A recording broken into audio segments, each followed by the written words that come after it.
morning, Philadelphia. Okay, that's better the third time.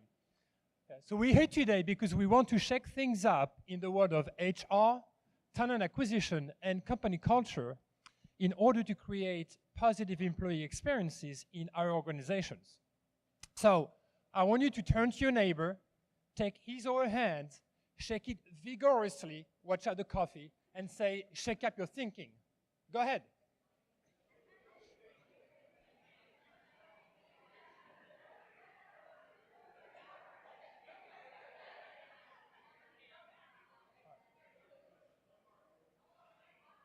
So consider this summit this morning as an EXpresso shot of HR disruption. And it's time we seriously talk about the employee experience. Now, I'm not asking here if you get along with your ex-husband or ex-boyfriend or ex-wife. Rather, I'm asking you here if you how are you feeling about the employee experience in your organization? Right, as a leader and as an employee. I started the X podcast and the X Summit because I believe that companies have to think of themselves as employment brands if they hope to attract and retain talent. Now, I don't pretend to hold the truth, and you may disagree with my thinking, but from all the research I've done and through all the interviews that I've conducted on the podcast and elsewhere, the thing is there's no one recipe to the employee experience. Each company is different, and what may work for Airbnb may not be applicable to your organization. What is important is to be exposed to new ideas, to take insights and best practices that may be applicable to your organization. Because after all, EX is about being agile. It's about being vulnerable. By experimenting, iterating, testing again until you find what works for your organization. So let me ask you a simple question. When you get up every morning, are you excited to go to work? And what about your employees? I guess you're not super excited to go to work because I don't see a lot of people nodding. Well, think about this. Only 30% of the global workforce feel engaged at work. That means for the other 70%, well, work kind of sucks. And an actively disengaged employee costs their organization about $3,400 for every $10,000 of salary, which is 34%. Now you multiply 34% of salary by 70% of your workforce, and that's a lot of money wasted in your organization. Yes, and we all get it. Engaged employees are good for business. But the question is why companies are not acting on this. Right? And EX is a bit like sex among teenagers. Everybody's talking about it, but only very few people are actually doing it and doing it right. But engaged employees are good for business. You know, they bring creativity to the organization. They foster innovation. They deliver higher customer service. In other words, they are more productive. Now, how many of you have heard of Jacob Morgan? Well, I had the pleasure of interviewing Jacob on the podcast last year when he published his most recent book, The Employee Experience Advantage. In his book, and his research, he found that companies that invest in the employee experience outperform those that don't, and they're 4 times as profitable. So the employee experience, I really believe that the next 10-15 years will be all about the employee experience, the same way the past 10-15 years have been about the customer experience. And why? Simply because your employees are your company's real competitive advantage. And they are the ones making the magic happen so long as their needs are being met. Now, when you think about it, the mapping and the implementation of the customer experience have given organizations the ability to better understand and address their customer pain points. In return, those companies have seen an increase in customer retention, customer engagements, and customer advocacy. At the same time, the implementation and the implementation of the customer experience have given companies the opportunity to deliver more personalized experiences to their customers, all right? And they're able to better communicate, find the right message to the right audience and at the right time. And I really believe that companies can do the same with the employees. By understanding your employees' pain points, you can design a strategy to engage with the same employees. Now, the EX Summit brings a different lens to the employee experience. It brings a customer experience and brand perspective, and not so much a traditional HR perspective. And I'm not saying here that HR shouldn't be part of it, but in my opinion, HR shouldn't drive it. HR exists in most organizations to police and protect the organization itself, not to ensure that employees are highly motivated, happy at work, and engaged.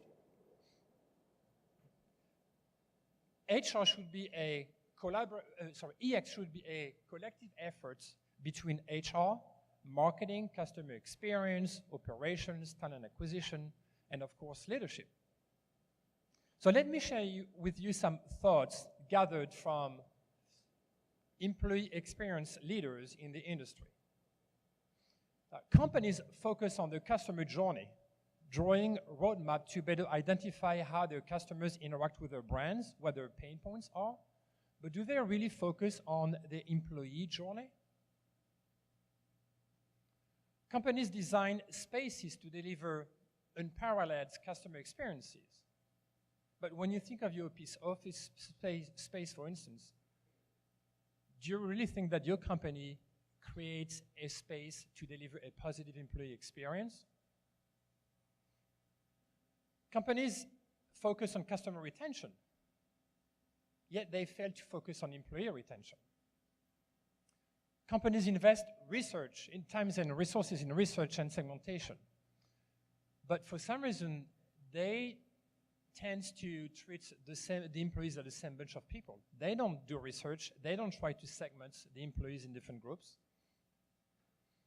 Again, companies have products and services to address the needs of different market segments. But again, they fail to meet and to address the needs of different employee groups. Companies have tools to track, monitor, analyze customer behaviors, customer satisfaction, customer engagements, but they lack the tools to track, monitor, and analyze employee behaviors, employee satisfaction, and employee engagements. The thing is, you don't own your customers. You have to earn their trust. You have to build that relationship and maintain that relationship. The same goes with the employees. You have to build that trust. You have to keep them motivated and happy and engaged at work. And by the way, you don't own your employees, and they're not assets. You know, I had the pleasure of having Rod Wagner on the podcast last year as well, and this is a great book, by the way, that I recommend, Widgets. And in this book, he said that your people are not your greatest asset. First of all, they're not yours, and they're not assets. So now it's time that we bring the F words to the workplace. And what's the F word? Can you say the F word? Come on, can you say the F word? Can you say the F word? Come on. We need to funk up the way we think about employee branding and company culture and employee experience. We also need to bring fun back to the organization, because employees who have fun at work are engaged, they're motivated, and they want to perform better. They also want freedom and flexibility. So the F word is important. It's not the way you think, but the F word is important. So I've been talking for a few minutes already about the employee experience, but what is it exactly? So when you look at Wikipedia, it says that along with the notion of experience economy, employee experience is defined as what an employee received during the interaction with career elements that affect their cognition and affection and leads to their particular behaviors. I don't know if you connect with this definition, but I just don't get it at all. So I proposed a more pragmatic approach. For me, the EX is the combination of three things: the company's culture, technology tools, and the office space. What is the company culture? So the company culture is the company's purpose. It's why the company is in business. I'm not saying it's about making money. It is what is truly the company's in business. What does the company trying to accomplish? But it's also the combination of the company's purpose, its employer brand attributes, what the company stands for, its values, and how employees interact with and respond to this purpose and those values. Technology has redefined the way we work. Technology allows managers to communicate better with the employees.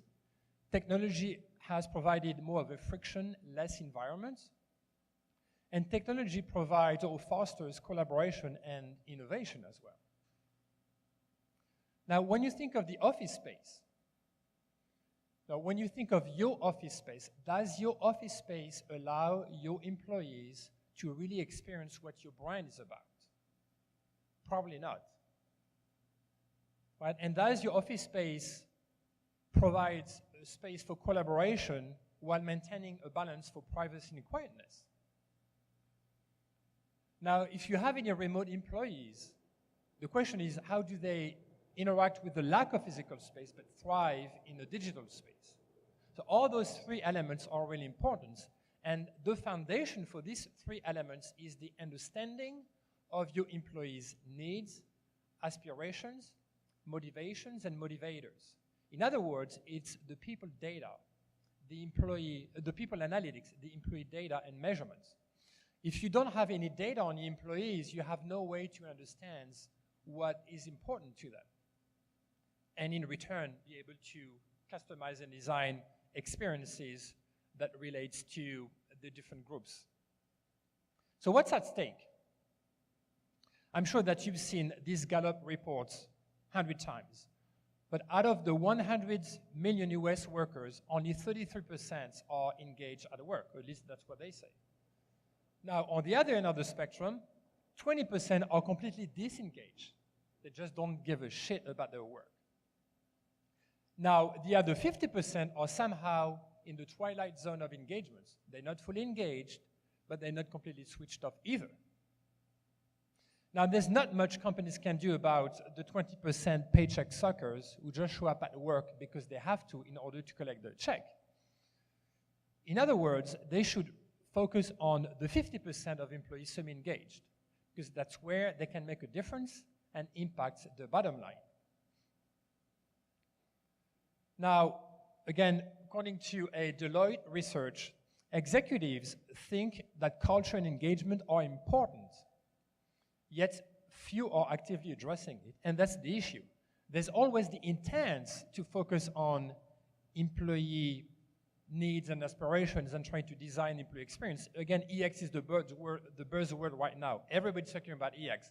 I don't know if you've seen this, but I've seen a lot of people and from HR that I know, and suddenly they changed the title from HR manager to employee experience manager, right? It's like me, I'm the only one working on the EX Summit. I'm the CEO, founder, super chief executive, and whatever of the EX Summit. It just doesn't make sense. It's not because you change your title, then you're going to change the way you work and the impact you're making in your organization. It's not a band-aid. So yes, the employee experience is and should be a priority for your organization, but it's also an amazing opportunity to break down the silos between HR, marketing, customer experience, operations, and other groups in the organization, because the more people you include, the better it is and the more output you will get from those different groups. So what can you expect from today? Obviously, in 20-minute talks, we're not going to be able to go deep into every single topic.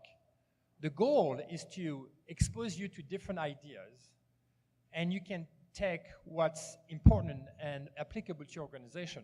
And I encourage you to follow up with all our speakers, connect with them on LinkedIn, maybe set up a few meetings if you want to go deep into the conversation.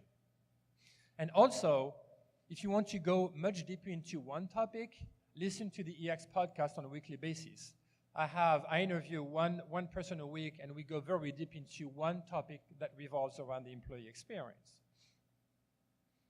So at the end of the day, I want you to think of those 3 questions and try to come up with your own answers.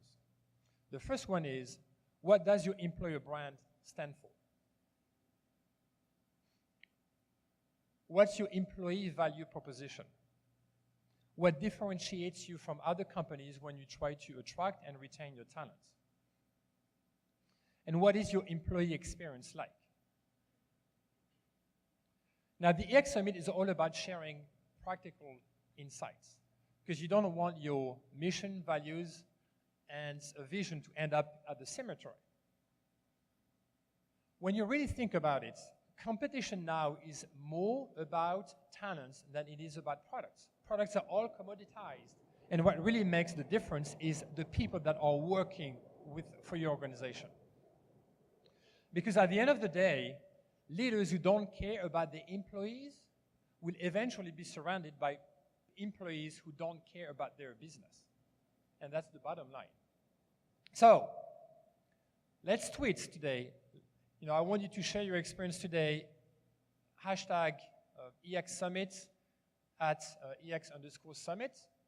And to stay in touch, EXSummit.com for upcoming events. You can check the EX podcast as well at EXpodcast.com. And then if you want to read my manifesto on the employee experience, check out the B2E business to employee branding.co. Now again, at the end of the day, I want you to remember one thing. We need to rehumanize the workplace and put people first.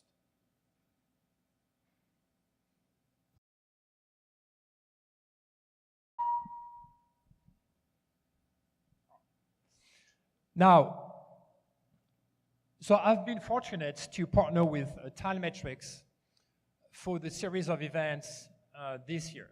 So this is the first event in Philadelphia. I've done a few events in other cities. I started in Indianapolis last year, then we expanded to Minneapolis, Columbus, and Cincinnati, Ohio, Philadelphia right now, and then we'll be in Phoenix in October. So Chris Powell is our next speaker. He's the CEO and founder of Talmetrix, and he'll be talking about the people data. And again, what is very critical here is, you guys in HR sit on a bunch of data about your employees. It's not just about the pay scale or when they started and so forth, but there's so much input you can get from your employees leveraging different data sources that you have to be able to manage them and use that data to drive engagements and ultimately productivity. So please welcome to the stage, Chris Powell.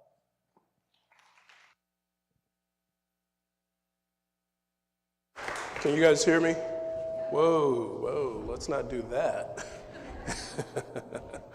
How about now? Is that better? I'm still feeling it. Let's get to the right place. You know what? I'm going to go handheld.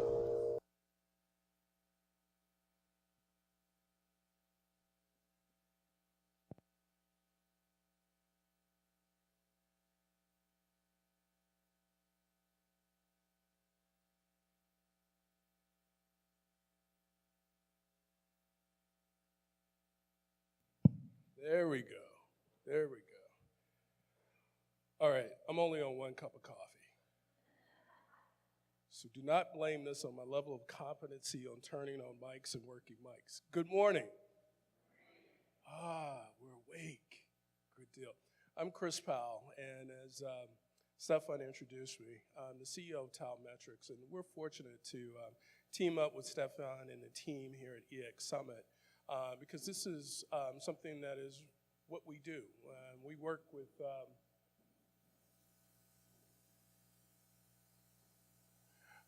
work with a lot of organizations, helping them capture the very feedback and insights that Stephan was talking about around the employee experience. And my team, we're based in Cincinnati, Ohio. My team and I have been working in this space for over 40 years collectively. And I myself have led employee value propositions and employee branding experiences at companies like Marriott and Voya, and most recently at Scripps Networks Interactive. And really one of the things I learned as an HR practitioner was that if we really wanted to be able to influence and have impact on the business, we needed to be the thought leaders in understanding the employee experience, not just about the water cooler talk or the benefit plan or who's checking in on time or the performance evaluations, but really understanding how to leverage the hearts and minds, how employees are feeling about the experience, along with the actual activity that they're doing in the organizations. Because part of the philosophy that I have in this space is that organizations are human systems. And human systems are what? Sensing and feeling. Every day that we show up into these organizations, we're not the same person we were yesterday. And so with that dynamic energy that we bring to work every day can create all kinds of possibilities, good ones or bad ones. And as one of the little inspirational quotes I get every day, they say, thoughts become things, choose the good ones. So how do we help organizations and the employees within it choose the better thoughts about the work they're doing, the teams that they play on, the customers that they're interacting with? And so part of what we have to do as organizations is be able to stay in touch with that dynamic nature, because if we don't, back to the headstone, or is your mission, vision, and values going to be in the grave? I am reminiscent as a child growing up that Sears Roebuck was one of the big companies. I was like, one day I'm going to work for Sears. Here I am now. Where's Sears? It's almost not here with us. And so this is what we're talking about. How do we create sustainability and expansion in our organization? And it happens with understanding not the most important asset, but the most important resource to an organization, the people. So just a little bit more about us. Just a shameless plug, as they always say. We're about talent, we're about culture, and we're also about data. And so in my chat today, I'll talk to you about some of the experiences and case studies that we see in the space of organizations capturing data directly from the employees, mining the existing data to be able to inform decisions and strategies. Typically, in most organizations that I've seen and worked in, the people investment, listen to my word, investment, not expense. The people investment is one of the top 3 investments an organization has to make. And it is probably the one that has the least amount of intelligence data informing decision making out of all of those. So if you think about IT knows where the dollars are and what it costs and return on investments. Facilities, you know that as well. Sales, marketing, there's all kinds of insights and metrics around that. And so we like to think of ourselves as talent sages, culture aficionados, and mad data scientists. I'm not going to repeat a lot of the things that Stephan has already talked about, but I can tell you, having been in this space around the employee experience for over 25 years, the level of engagement has not increased. We have not seen, at least in the time that I've been in this space, we've constantly heard the numbers of 70% of folks are showing up either actively or disengaged for over 25 years. What's the problem, people? Does anybody know what number stays like that for 25 years? Anybody can think of another number? Clearly, the stock market isn't. Clearly, unemployment moves around. There's a lot of things, but this number has been the same. And I think part of it is that organizations need to do more about trying to understand the drivers of engagement and retention and productivity in their organizations. And as Stephan said, there's a lot of information out there that everybody's talking about employee experience, but very few companies are actually taking action around that. And this is where we think is a really neat opportunity for people like you collecting and having community around this topic is really exciting because that lets us know that there's hope in this space. And this was a recent study done by Burson where they were showing that, hey, 79% of folks said this is important. Hey, that's great. But only 22% of them actually think they've got something unique and different. But then less than half of the folks are saying they're actually going to do something about it. So again, back to Stephan, everybody's talking about it, but nobody's doing it. This is a similar study as Stephan talked about, but I love this study. It was done over an 11-year period, tracking approximately about 200 public companies, looking at organizations defined as a high-performing culture versus a non-high-performance culture. And somebody always asks, well, Chris, how did they define those? They define in this study high-performing cultures where there was an intentional strategy around engaging talent in the overall business strategy. So they had a talent strategy, they were executing on the various programs, and then those organizations that didn't have it. And clearly, as you can see, when you're looking at all the key factors that the CEO and the board and stockholders are looking at, these are a lot of the metrics that they're looking at. And this is when we started talking about the employee experience matters and culture matters in terms of driving performance and success. Revenue growth, almost 4.5x, and employment growth and stock price growth and net income growth. These are the things that create sustainable organizations for the long haul. And having been a recovering HR guy for 20 years and sitting around the table with executives trying to get investment into people and HR programs, oftentimes we would go in, hey, Mr. or Miss CEO, we think, we feel, and we need. And typically if I had an enlightened CEO or CFO, they would say, hey, where's the data? And I was like, oh, you want data? Give me 6 months, I'll get back to you and we'll figure this out. But by the time I got back to them, the issue or the topic was no longer of issue or concern, and we moved on to something else. So this is one of my favorite quotes. If we have data, let's look at data. If we have opinions, let's go with mine. And typically that's what would happen. And if you are honest in most HR organizations or organizations, period, that's what happens. The loudest voice usually shapes strategy versus without having actually data and insights to inform it. Now, when we started talking about the employee experience, we're talking about all of the aspects that influence the level of performance and productivity of an individual inside of an organization. And we kind of describe it in that it's the employer brand, it's the leadership of the organization, it's the performance capabilities that actually help an individual do and be more in terms of their work. It's about the work itself. I think if you look at a lot of the research in this area, the job itself being interesting and challenging is still a perennial favorite of one of the key drivers around the employee experience. And then the basics, we talk about benefits. Stephan mentioned work environment. I can't tell you how many times I've walked into a company and I think I was in a mausoleum. There was no energy around the space. We also were talking about work life. And then the other thing that often gets missed are the company practices. Oftentimes, people don't think about how your workplace policies actually influence the employee experience. I can't tell you how many times I remember looking at an employee policy manual and I said, when was the last time we actually audited this? Is this actually the way we actually manage and live in our business? Because what happens is just like the law book, it just kept getting bigger and bigger and nobody really understood what was in it. So again, the policies of your organizations, and later this morning, we're going to have a conversation around diversity and inclusion and belongingness regarding the employee experience.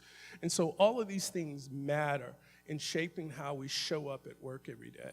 And so when we are working with our partners and organizations, this is kind of the framework we're talking about, all of these various aspects. And how do we capture how employees feel about these various aspects of the experience, but then also how are we tracking and mining all of the activity that happens with any of these aspects of the experience. And so if you think broadly, that's the employee experience. There's another piece when we start talking about data and insights and research in this space is around time. You know, you think you start something, typically when you start something, are you excited? Right? And then what happens in the middle? Are you still excited? And then what happens when it's time to go? Are you excited? Are you sad? Yeah, right. So time matters in this whole thing when we're talking about employee experience, because if we're just thinking that hey, let me just once a year capture the sentiment or the feelings of how people feel about the experience, that's great. However, your organization is dynamic. You've got new people starting all the time. You've got people leaving the organizations, people being promoted, all kind of things that are happening. And so we say that, hey, not only should you think about capturing it on an annual basis, but you should also think about capturing data as along the what we call the employee life cycle. So in this example, I'm talking about, hey, when an individual comes into the organizations, you want to capture what's got them excited and what's going to keep them excited. So you as a manager can figure out how you can better leverage that person in terms of the team. And then once they're onboarded, and then the annual survey, and then also this other concept called the stay survey. You know, hey, what's going to keep you here at our organization? Before you go on to what I call the exit survey, which is a little too late. And so along the time horizon of an individual being in an organization, there's several data points that we can capture. No different than as a customer. Imagine if, I'm going to pick on Bank of America for 2 seconds here. They don't let a week go by without asking me my opinion about my experience. Or Delta Airlines. I mean, I think every time I swipe, they're sending me a survey. How was your experience? Imagine, now I think that might be a little too much, but imagine if I only heard from Delta every 10 years about my experience. How effective is that for them, and how effective is that for me? And I say the same thing.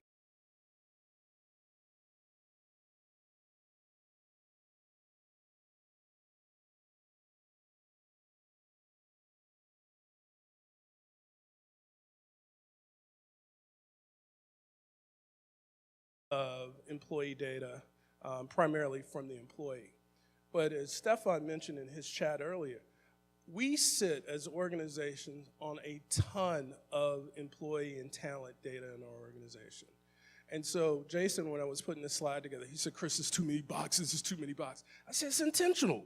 There's a lot of data.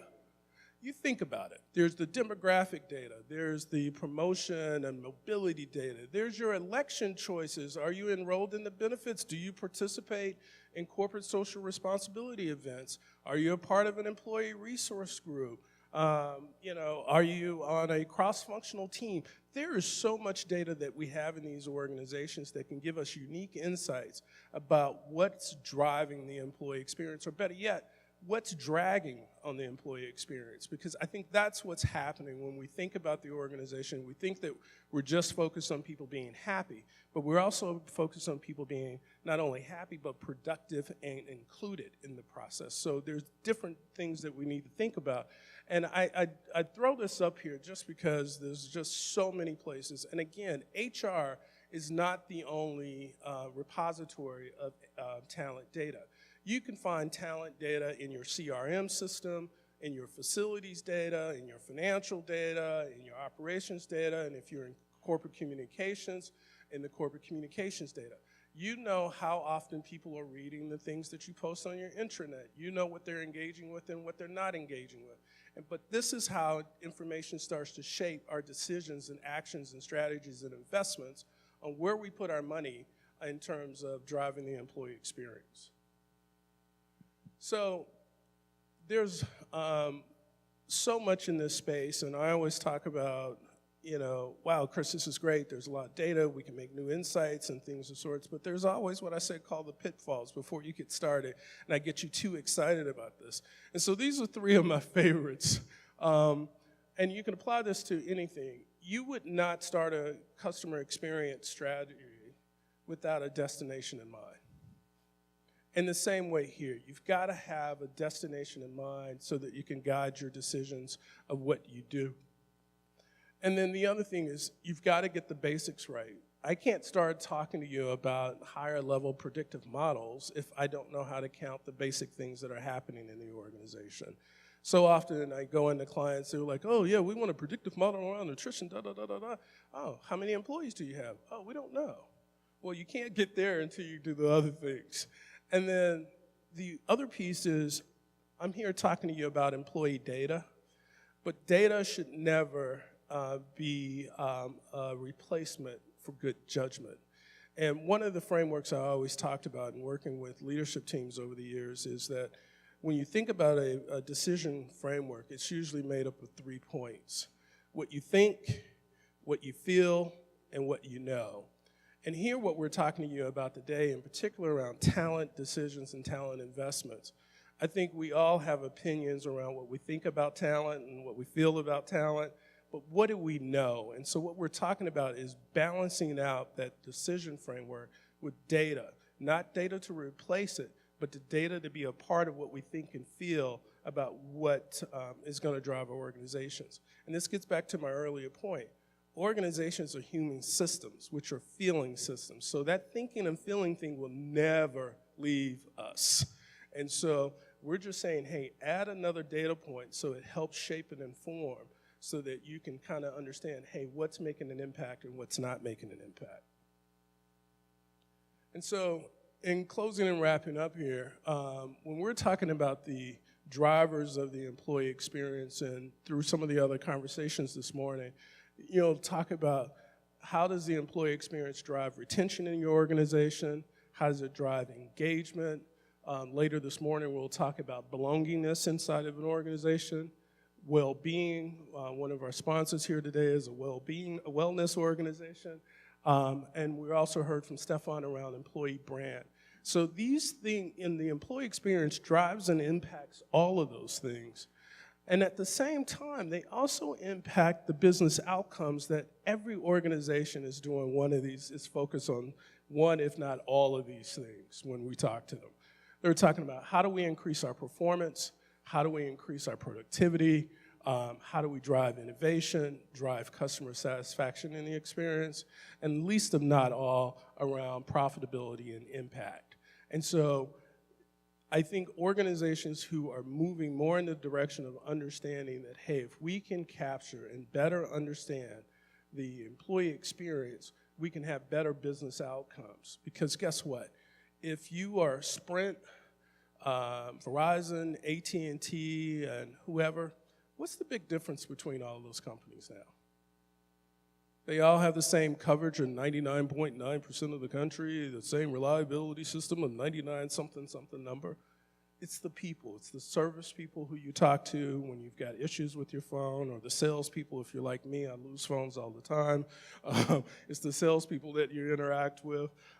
So it's about the people. That's going to be the differentiating capital and competitive advantage, which we in this room have known for years.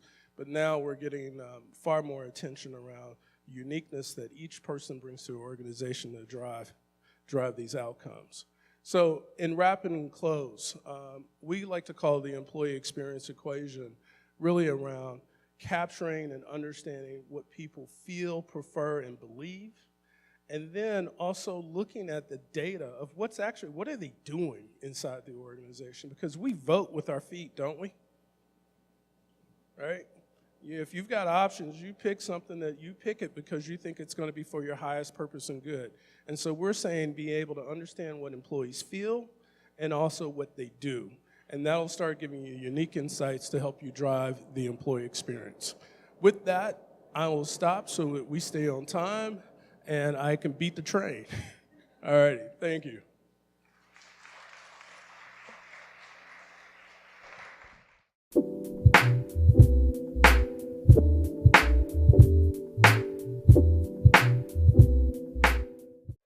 How many of you have heard of the terms employer branding? Okay, all right, a few. How many of you are actually doing some employer branding in your organizations? First of all, how many of you have a marketing team or marketing person in your organization?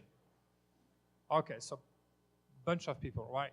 How many of you have people dedicated to promote your employer brands to candidates?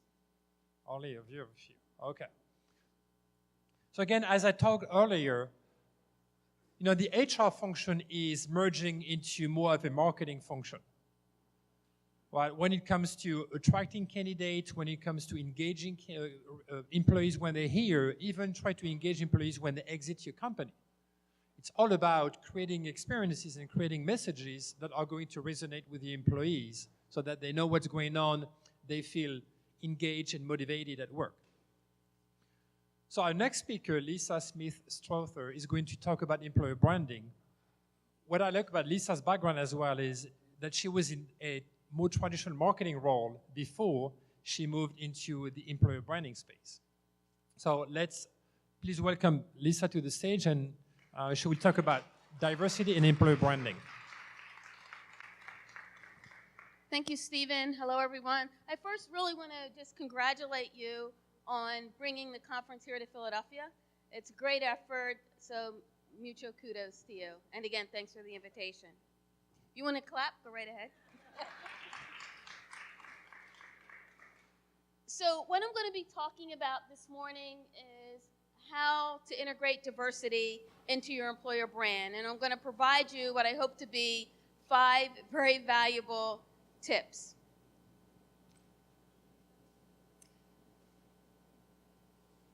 So a brief introduction, as Stephan said, that my role is driving and delivering employer brand, and that's globally. I currently am with RELX, and I am the global head of employer brand, and that also includes diversity, talent acquisition, as well as university relations branding. Now, I've only been with the RELX Group for 2.5 months, so needless to say, I'm in a really steep and intense learning curve. Before RELX, I was with Ericsson, and again, I was global head of employer brand, and I had a great team there, and I'm excited because I'm bringing one of the team members on, and her first day is today, actually, and she's here right over there. But for those of you that may not know RELX, and I think it's helpful just to take a bit of a deep dive into RELX, is a global company, and it's a global provider of analytics, of information across professionals and business customers in industries such as science, technology, medical, legal and professional, risk and business analytics, as well as exhibitions. The reason I mention that is because the businesses that you see in my picture there, they're all distinct visual and verbal identities. So, and that does present a bit of a challenge. So my role at RELX isn't necessarily to elevate or amplify RELX's employer brand. It's more, how can I convey the collective benefit, if you will, of all of the businesses so that prospective candidates can see all of those businesses, and as a result, we're more attractive because they can see how they can navigate their career through all of those businesses. So as I said, what I'm going to do today is to give you some tips, hopefully they're your top 5 tips, having to do as far as how to integrate diversity into your employer brand. So as I said, I've only been at RELX for a little over 2 months. So clearly I don't have a lot of case studies or examples to share with you for RELX.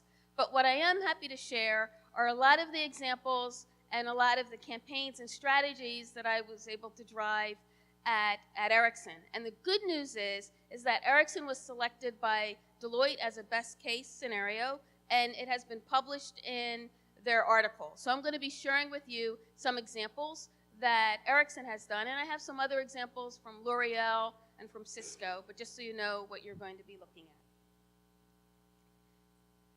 at. And what I want to share now is a bit of a refresher when it comes to employer brand. Now, Stephan gave a great overview as well, but I'll just give you my view, because I think if you look at employer brand as a continuous cycle, and then if it's done well as a continuous improving cycle, this really gives you a good background.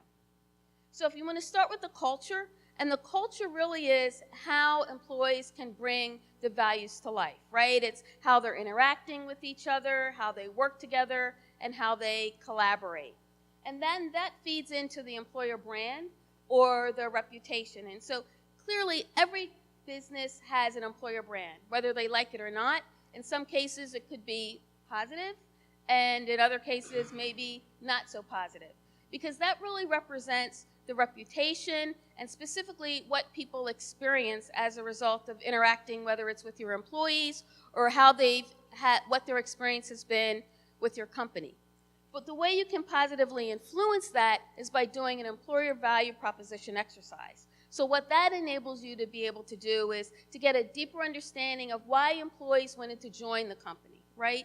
What are the unique selling propositions? What are the differentiators? What can employees expect? What do employers expect? And what's really critical there is if you can integrate diversity in that part of the study. If when you're doing your numerous focus groups, if you have diverse persons in there, so you have diverse thought across all of the segments under the D&I umbrella. And what that happens if you're successful having a really strategic employer value proposition and a really robust discussion, then that can build your awareness and ultimately build your pipeline, which influences your ability to better attract and have more hires. So that's why I say it's a cycle. Now, when you can introduce diversity into that and have a diverse culture where you're really living and breathing that and it's regularly embedded into your messaging consistently, then what you're doing there is you're building your diversity brand, as a result building a more diverse pipeline, and then of course you're having a much stronger diverse brand and you're having more diverse hires. So that's what I mean that continuous improving cycle. So now that we've gone through a bit of an employer brand refresher, let's start off with what's number one. So number one is enabling your diversity roadmap, and that's about sort of identify and setting some work streams. So setting a list of questions and then assigning corresponding activations to help you achieve them. It's also making sure you have a timeline that's not for a year, but you want to look at 2 to 3 years. And that's because when you think about diversity, you have to establish a regular rhythm and a cadence. It has to be consistent, it has to be ongoing, and your timeline should reflect that. And of course, it should also include KPIs. So this is an example of what a work stream should be. So you can see some of the some of the 3 questions that have been identified that I'm going to be challenged with as far as within RELX, and as we delve into the businesses, how we can best answer these questions. And there are a number of activations and sort of strategies that I'm setting up to help us do that. So that's what I mean by work streams. So as I mentioned, I'm going to be talking about Ericsson, and when you think about an employer brand and diversity journey, it being multiple years, there are a lot of activities that we did in order to drive our diversity awareness, our engagement, and really the authenticity of our voice so we were more credible. And again, when I started at Ericsson, and I was there from June 2014 to June 2018, they were at a stage where they wanted to make a change to their employer brand. They wanted to change their communication to their customers, to the market, to society at large, and they also wanted to change their communication to their employees and to candidates. And in addition to that, they recognized that our employer brand wasn't consistent. It didn't have an employer story. It also wasn't integrated fully with diversity either. And also the senior leadership team, because it's really important when you're driving any diversity program that your senior leadership team are actively engaged and participating. They were very much so much so that they made some pretty strong and loud commitments as far as what they wanted to do regarding diversity, and they had set some goals. So they wanted people to know about those goals, and they also wanted to achieve them. So we started with really looking at what the employer brand sort of structure was, how we could refine it, and how we could further develop it. And we really looked at establishing messaging and the tools so that first and foremost, we could speak consistently about what the offering is for the employer brand. That was followed by amplifying the awareness, that was followed by enhancing the brand. And when you look at what we were doing to enhance the brand, it was more about improving diversity messaging across all of our channels. First with the career site, but then across all of our social and digital channels. We also gave employees a voice by offering and launching a careers blog, because that enabled them to speak very personally about what their experiences are. Not always about what they were doing at work, it was what they were doing before and after work, as well as some of their hobbies and some of their challenges as well. We also made sure that the employee referral programs featured diverse persons, including diversity across our gamification programs. And that was followed by amplifying awareness and the engagement. And that entailed making sure that we were featuring our employer resource groups. Social advocacy, and I'll talk about that in a bit, was encouraged among our diverse employees. We had diversity training that was launched, and gender washing of our career site, as well as selectively some of our jobs. We made sure that we optimize our diverse events, and even did some specific targeting for diverse colleges and universities, and we enhanced that. We even sought PR pitches more so in a more aggressive manner. So my team actually was responsible for reaching out to the media, letting them know about what we were doing relative to diversity, featuring our employees who were speaking at events, having them be available for if we were doing competitions or any type of community outreach. Because what that does is establish the company as being authentic and credible, and therefore more attractive. And at that time, we also were fortunate to receive various diverse and employer brand awards. And in addition to that, the diversity traffic and the engagement increased as well. And then regarding the retargeting, it was about building on our success, where they expanded the STEM college competition to include young girls, right? Because we all probably are aware of that gap with young girls in STEM. We also sought more feedback from women to improve the messaging, conducted virtual career chats targeting women, launched additional diverse and employer brand recognitions, launched Women in Tech skill on an AI smart speaker device.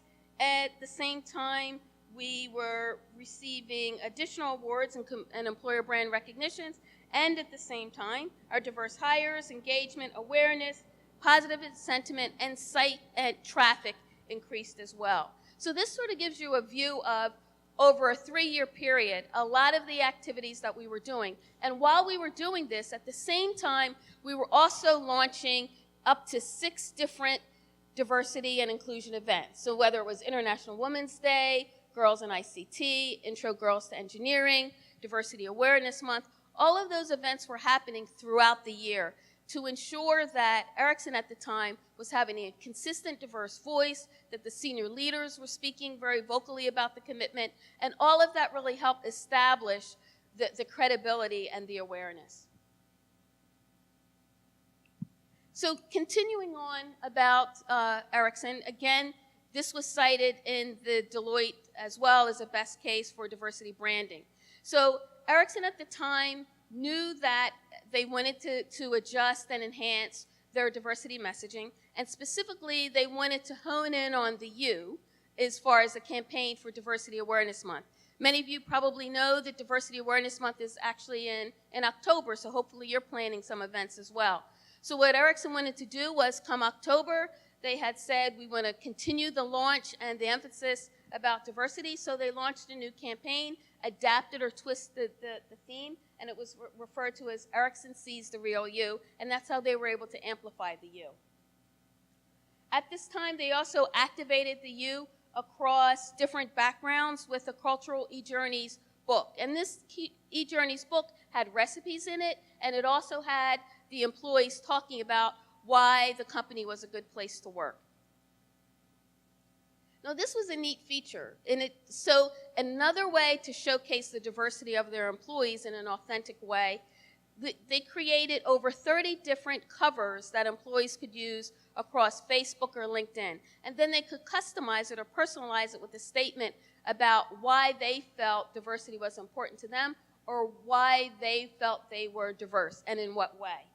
And so we encouraged employees to change their Facebook covers, to change their LinkedIn covers, and then what happened is that Obviously, the employees were very engaged, but people who were interacting with the employees across either of those channels saw the commitment that Ericsson had as well.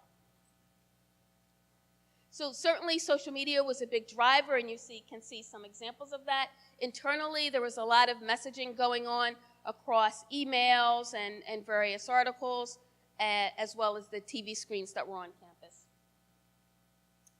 And further, getting employees to tell their story in an interactive and meaningful way, a site was created where employees could plot themselves on a map and then talk a little bit more, explain a little bit more about what they were doing at the company.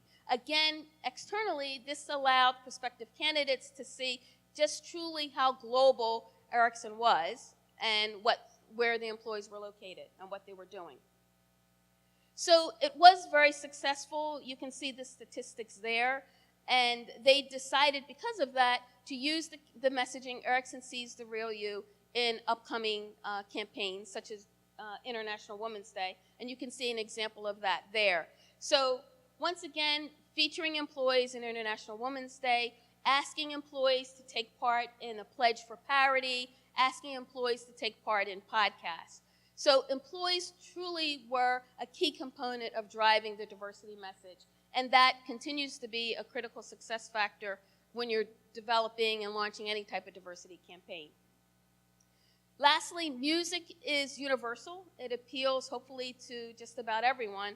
And in an effort to have that connection, they asked employees what their favorite song was. They created cultural playlists and, again, pushed that out externally so that prospective candidates, as well as the media, could see just how creative and sincere Ericsson was about the commitment. So once again, that gives you an overview of what that campaign entailed and the importance of the employees in the success of it. So number 2 has to do with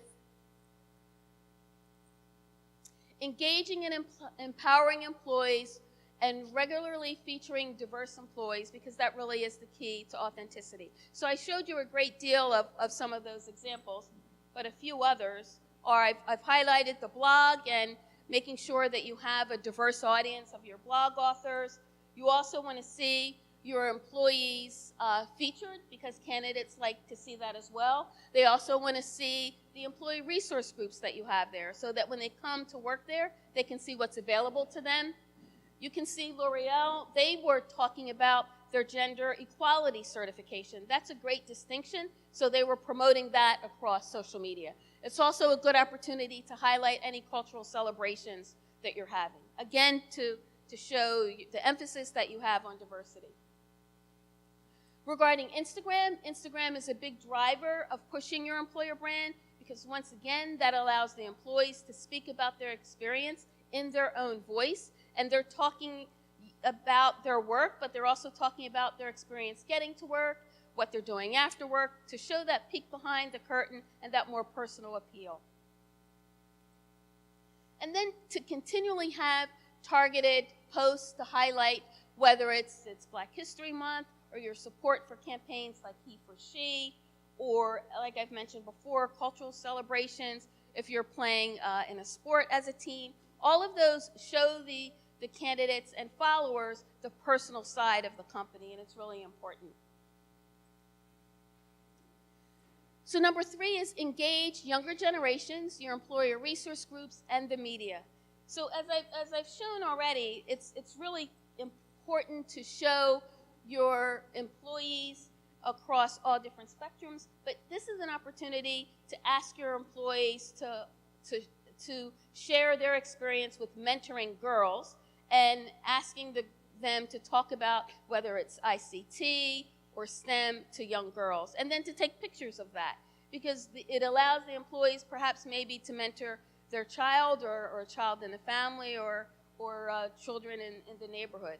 Also, you'll see an example of a Girls Who Innovate competition, yet another example to show opportunities to engage with the younger generation. And it also allows you to create those media pitches to show your thought leadership and your genuine interest in minimizing the gap with girls in STEM.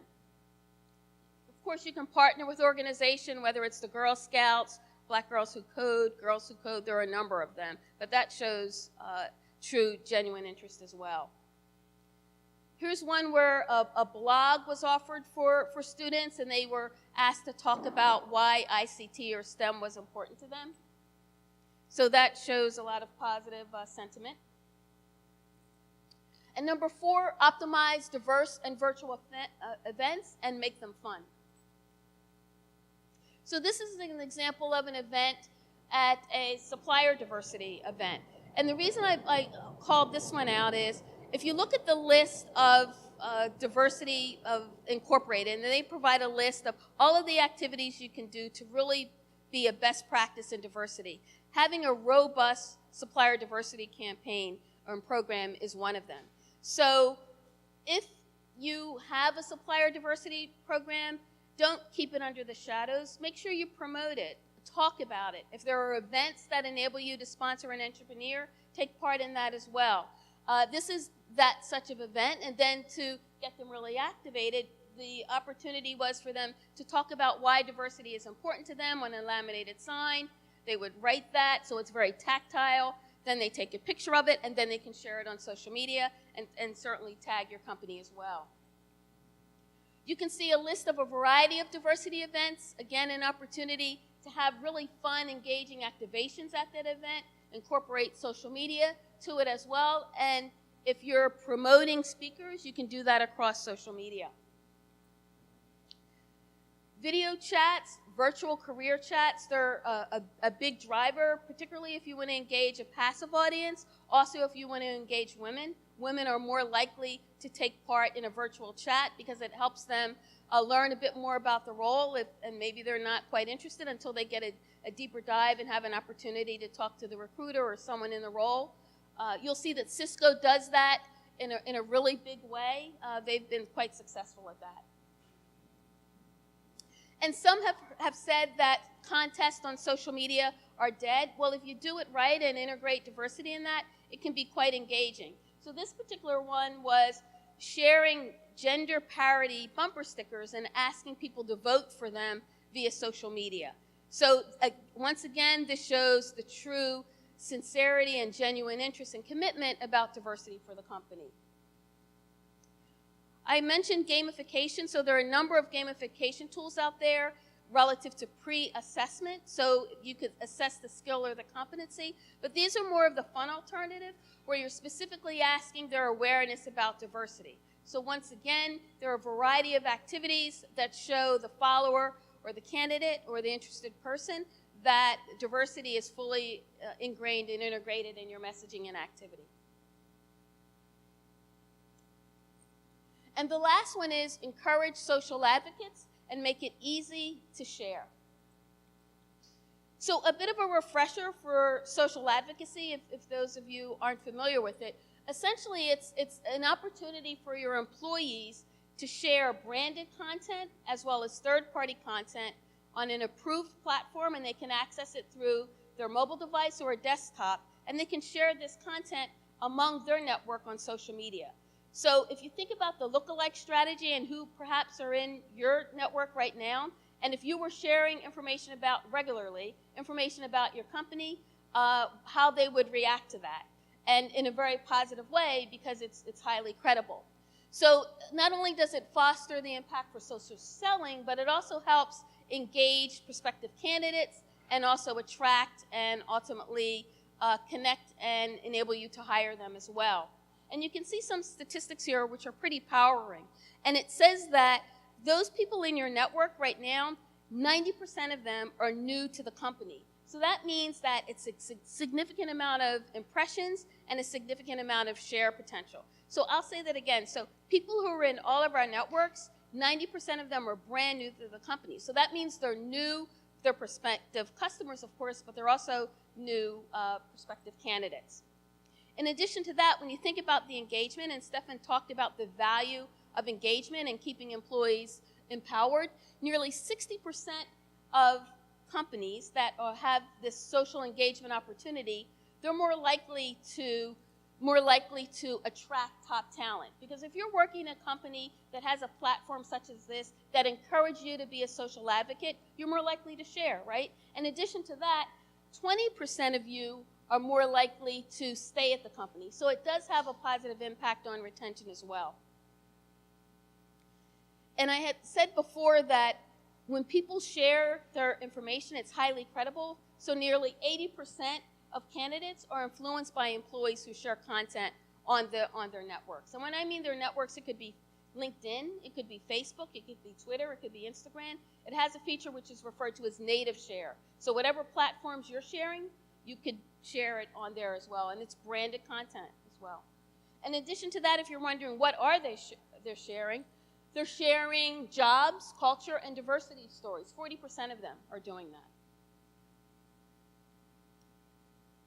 So, in summary, the top 5 ways to integrate your diversity brand into your employer brand is to establish that diversity roadmap, and I've given you sort of that yearly plan, what that looks like. You want to align that with actions. You want to have a work stream where you've set some questions that you want to address as well and have your KPIs.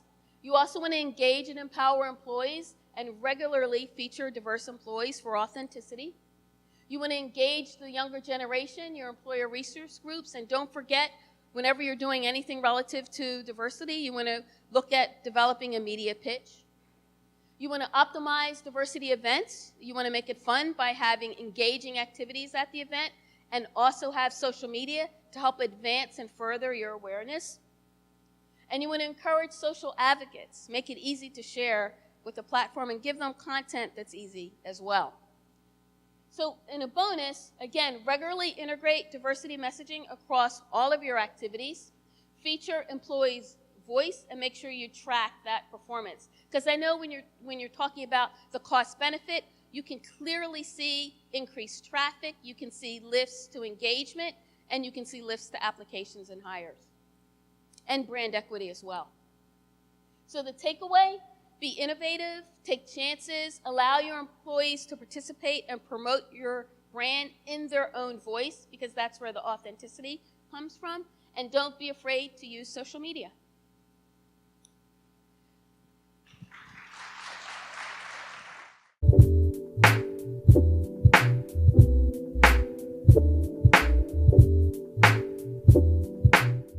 Some ideas when you interview people and when you try to get them to the company. You're going to sell some sort of vision or you're going to promise something, but you have to be able to deliver on the promise.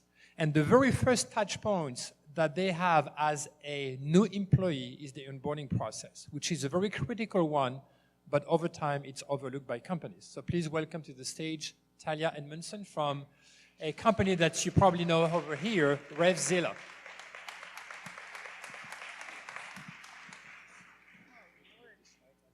You just handed me something I've never touched before, and I have paper in my hand. You realize that, right? Like, tech is not my thing. Oh, thanks. Hey. All right, so you're better than your company's onboarding. So I intentionally made this personal because if the company you work for, or even if you are not part of the onboarding process, isn't as good as you want it to be, then maybe consider either how you could make it better, or maybe you just don't work there anymore, or maybe you don't refer your friends there because their experience would be pretty bad. So we'll talk about onboarding for a little bit. And bear with me as I attempt to talk about onboarding like dating. Kind of feels like speed dating, right? That culminates in this Vegas-style wedding where you have all of these apps and all of these ways you can find employers kind of similar to dating, right? So you're winking and you're poking and you're swiping and you're doing all of these things that I don't know how to do because I've been with my husband for like 10 years, so that may have been like way out of context. I've actually never gone through that. But in the end, you're going through this experience as a candidate. You're going on a lot of interviews, you're checking out what their website is like, you're going on Glassdoor, as was just mentioned, and you're doing all of your homework, and then maybe the candidate is going to end up saying whatever it takes to get that second date. I love mountain biking. I would love to meet your snake, your pet snake. I'm happy to go vegan. They're saying, whatever it might take to actually get to to that offer stage. So if you think about the relationship in terms of, dating and then getting to that offer stage, they accept the offer. You're getting married, speed dating, right? Vegas-style wedding. So think of the onboarding experience as the honeymoon. It's supposed to be glamorous, right? The expectations are really high, glitter, roses, rainbows, all of these wonderful things. And then it's not. So something has gone completely sideways during the onboarding experience, during the employee honeymoon stage. If you think about someone's first day at work, there's a good chance that during the interview process, they never made it past the reception area. They were interviewed in conference room 1 on the very first floor. They didn't go very far into the building. They don't even know where the bathroom is. So could you imagine you sit down at your desk, you don't have a computer, you don't have a login, right? All of these awful experiences we've always heard about, and you've never met the family. So now you're in this relationship that's supposed to be for the long term, and you don't know anyone. Hi, I'm Talia. Nice to meet you. I have to pee. Where do I go? That is the worst possible first day experience that I could even think of, right? So you're kind of stuck in this place where you don't know what to do, you don't know anyone. And now you hear all of these statistics. So we've heard a lot of information today. I'm going to get to that in a minute. But you hear a lot of information about what happens when that honeymoon doesn't turn out the way it's supposed to. What happens when you've started this relationship and everything is supposed to be fresh and the expectations were high, but nothing turned out the way that it was supposed to. So how in the world did something like this happen? There was a blog post recently about a book called Orbiting the Giant Hairball. The giant hairball is not what is happening on my head right now in these northeast summers with all of this incredible humidity. So I'm going to look at the screen real quick. Orbiting the Giant Hairball was written by a man named Gordon McKenzie, who was a creative for Hallmark for 30 years. And he wrote about the hairball as the bureaucracy that companies create through endless rules, policies, management layers, everything that kind of gets in our way as HR professionals, or I'm assuming we're HR professionals, yes? Somewhere in the function, did people show up today because they thought there was going to be mimosas? I don't know if that was a missed opportunity. So in order to orbit the giant hairball, orbiting includes being responsible creatively, vigorously, and exploring and operating beyond the hairball. So the hairball at your organization may or may not be this ridiculous set of rules, right? So it all kind of gets wrapped up. You get wrapped up in the hairs. The hairs end up confining you. They're stifling your creativity. And then what happens when you get in the hairball, right? You just kind of throw up your hands when everything gets too hard. It gets difficult, so you stop. At whatever inflection point in your business or every time you're going to make progress, you get into a barrier, you're deeper into the hairball, so you stop. And instead of pushing forward or figuring out how to operate outside of that hairball, you just kind of lost it. Sorry. Instead of trying to figure out how to orbit that hairball, you kind of lose sight of the importance of your position, you lose sight of the importance of the onboarding process, and you stop advocating in the most significant area of the employee experience, which is onboarding, even though you know that that's the right thing to do. So back to this data. We talked a little bit about it. I'm going to look at my notes real quick. I don't want to disrespect the data, but I'm just going to read some other statistics to you. So if you Google onboarding and retention, you get a bunch of articles. I honestly think it's a lot of clickbait. The data is very subjective. It's not specific to your organization. And if you end up looking at these numbers, it's kind of like fear-mongering in a way, because you would never look at your CEO and say, guess what? I have this great idea, and if you don't listen to me, did you know that up to 20% of employee turnover happens in the first 45 days? Did you know that nearly 33% of new hires look for a job within their first 6 months? You're just quoting a lot of things that you found on the internet. None of that is specific to your organization. So no disrespect to the data, but I think you need to look at it at a very individual level. You need to look at it as it pertains to your company. So whose job is this? if you've ever seen me, talk about really anything before, I love this slide. I love this slide because I think it's a great illustration of what happens when good intentions go a little sideways. So if you're the unicorn, all of the information that you might take in when you start trying to figure out how you could improve your onboarding process, if you want to be better than your company's onboarding, could potentially be in the position of where the rainbow is, right? So I'm not saying your feedback is going to be a shit rainbow, but if you think about, if you were to sit with someone and say, tell me about your onboarding experience, either a friend of yours or even one of your more recent hires, the information that you're going to get is not going to be very positive unless you feel like your company has mastered an onboarding experience. So this is where it gets a little bit interactive. Please indulge me if you will. Does anyone have an onboarding experience that they feel like is very mastered, that they're proud of, that they want to share something from their onboarding? Thanks, Beth.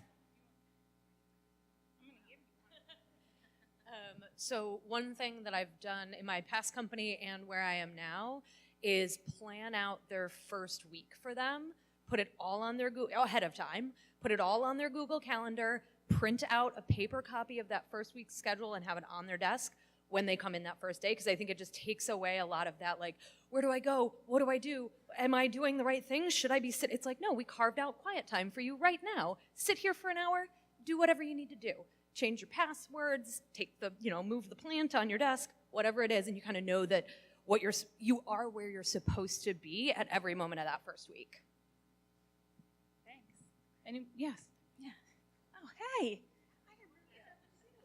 Hi. So we assign an onboarding friend for the first 90 days, and it's someone that's outside of the department that is a peer on the same level so that they can ask the questions you don't want to ask your manager or your coworker that you might think is embarrassing. So, some of the where the bathrooms questions, where's a good place to go get something to eat, hey, why is this person like this? So you can ask some of those questions and feel comfortable. Yeah, so, nice. Thank you. Anybody else have a piece of their onboarding they feel is quite masterful and you've done really well? Once we hire new employees, we actually send a gift to their significant other and their children if they have them.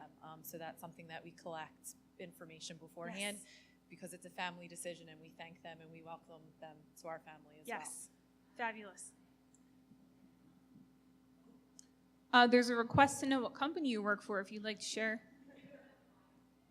Say again? Wild Wind? Wild Bit.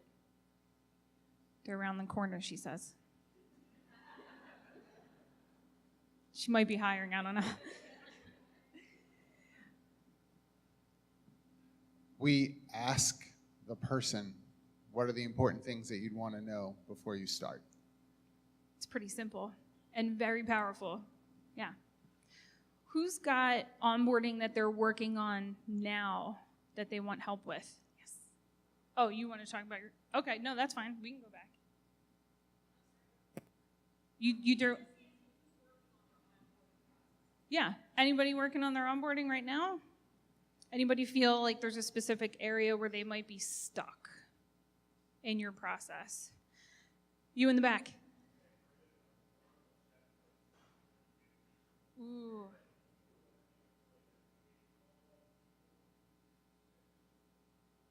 So the checklist belongs to the new hire and they are asked to work their way down the checklist? That sounds pretty terrifying. Yeah. I thought you were going to say checklists for the folks that are involved in the onboarding, because then we were going to get into a little argument because there's great value in those checklists. We'll get to that in a minute. Who thinks their onboarding is awful and they have no idea why they work where they work? I'm not going to ask you where you work. Don't worry. Oh. You? Yeah? Well, this is going to be good. This is unexpected. Well, the reason I'm allowed to say that my onboarding is awful is because I don't work in that particular division. I'm not in the HR part of my job. Okay. I will share an HR horror story from an old job. Sure. Sure. I was once at an old job was asked to train and onboard and hire and interview a brand new employee. And despite my belief that we didn't have enough work for said employee, and on the day that the person was supposed to come in and I had their first week set out and I had all their training brought up, I was informed that management had decided not to hire a new employee. So I had to fire somebody on their first day.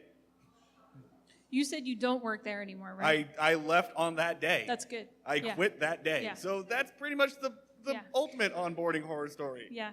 You don't So, get to do it. It's interesting to me when folks that are, in an onboarding process or trying to build one, especially if a company has core values, right? Everybody has core values, yes? Who can recite them all? Right, so that's another part of the problem, in that if you are using core values or anything that your company truly stands for, that they are demonstrating that they are committed to every single day, you wouldn't end up in an experience like that. I'm not saying you have to be able to recite all of your core values all the time, but whose job is it anyway, right? So you're in the process of, either trying to develop an onboarding program, or if you're like us at Revzilla, we've had this program for a very long time, but we revisit it often because your business changes, your people change. I was fortunate enough to join, before we were even at 50 people, and now we're at 330. So it would be foolish to have the same program, for a very long time. So it does need to be revisited often. We ask a few different groups of folks who are all involved in the onboarding, how was your experience? So if you think about anyone that you've recently hired, that's gold. That is pure gold. So within the first 30 days, we're asking people about their experience, but we're very specific. We don't ask for a score. We don't ask, was everything what you thought it would be? We ask very specific questions like, are you sorry you left your previous employer to come to us based on your experience? If you had to give your manager a grade, what would it be? If you had to do everything all over again, please tell us what you would do differently from the new employee's point of view. That's your gold. So within the first 30 days, we're asking those questions. We're very specific. Sometimes ends up like the rainbow, but those are just the areas that you can get better. We're also asking the hiring managers because they are living the company side of our efforts. So did you feel well prepared? Did they show up when they were supposed to? Did you know where they were going to be during their first week experience? Asking hiring managers if we communicated with them in the way that HR or whoever is involved in the experience, in the way that they expected us to be their partner in that process. Never, ever, ever forget about the IT folks. Never. They are one of the most important pieces of the hiring process. It is devastating to me when I hear about, I didn't have a login for 3 weeks. I have a younger brother who recently changed jobs, very, very, very large employer in Philadelphia. He's a finance person. He did not have the login or account information he needed to do his job for 8 weeks. 8 weeks. Now, assuming that someone does have to give a 2-week notice from their previous employer, they're coming, this is not a surprise. So if you had engaged the right people beforehand, all you're going to do is enhance that experience. So there's really no harm in asking those folks, hey, IT, what did you need from me, or where did I fail, or why did it take 8 weeks for Paul to get his login information? Those things are just unacceptable. So when I say whose job is it anyway, it's everyone's job. It's every single person's job to be a part of that onboarding process to make sure it's going well. And making sure you invite everyone to the party. So the Revzilla experience was kind of heavily based on the fact that as a company, we focus on the customer experience.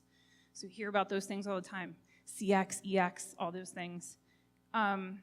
6 years ago, I was just a girl standing in front of 3 guys trying to explain to them why they needed to love me and everything that I was doing, right? Notting Hill, right? Okay. So we're back to that relationship thing. I promise it's more than like relationships and hairballs. There's going to be takeaways from this. So in trying to develop that experience, as I mentioned before, I was hired around number 45. 330 employees, and 6 years later, we've had a lot of opportunity to build and refine the process. So this is not, I say that to say, this is not an overnight idea. This is something that has to be fostered and developed. And if you're working for a place that isn't going to embrace and encourage your ideas, I'm not going to stand here and tell you to quit your job, but I'm saying as someone who wants to be dedicated and committed to employees, the function, the experience, either figure out ways to navigate that hairball and communicate your ideas and the value of them, or maybe if you're not feeling fulfilled because of the feedback that you're getting and the resistance that you're getting, maybe it's time to move on. So the experience itself of RevZilla, so the process, it does start with a pre-boarding.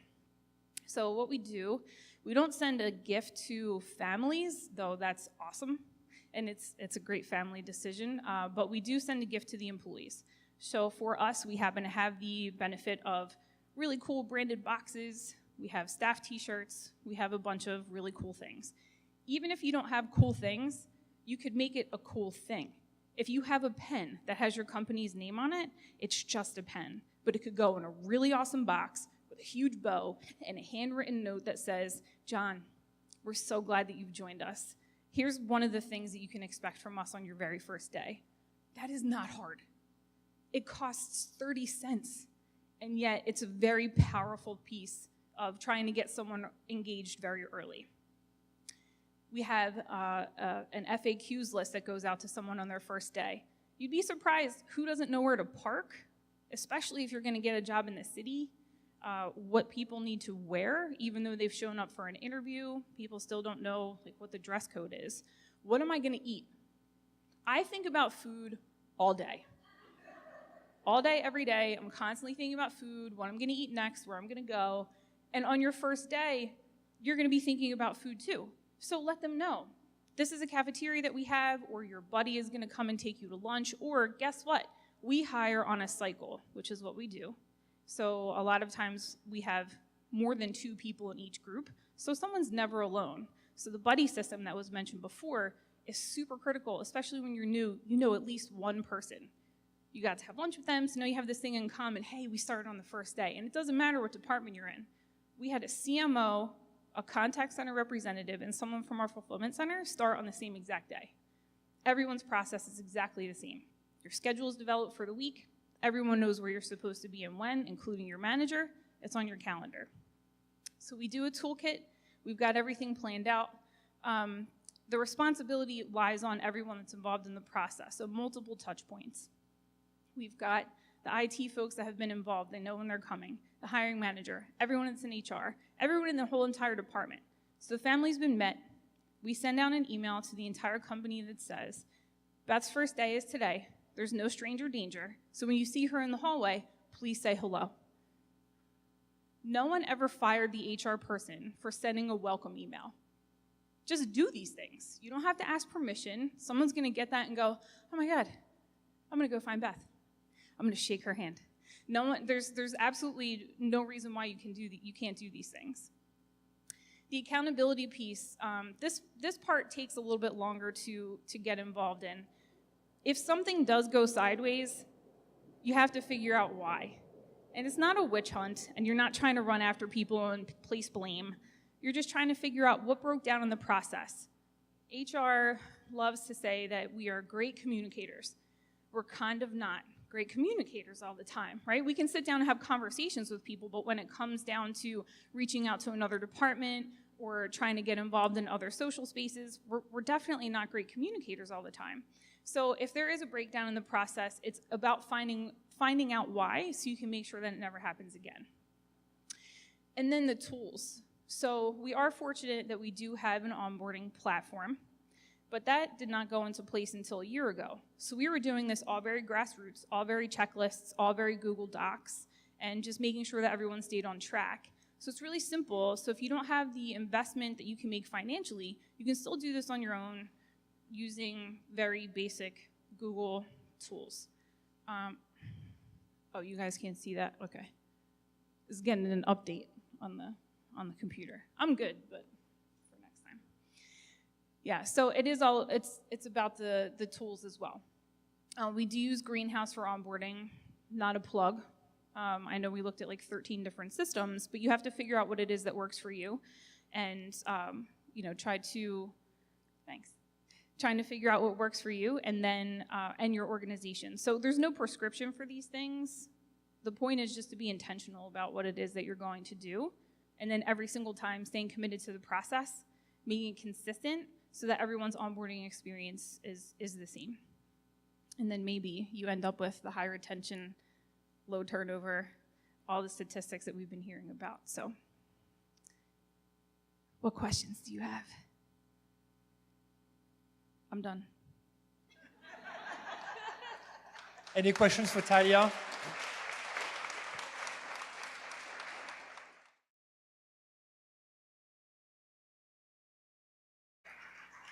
Okay.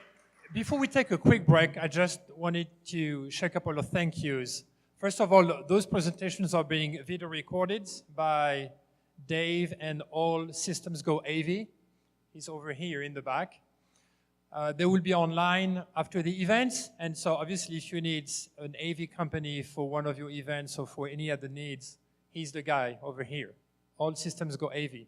And then a big thank you to Junior Search Partners as well to helping us promote this event.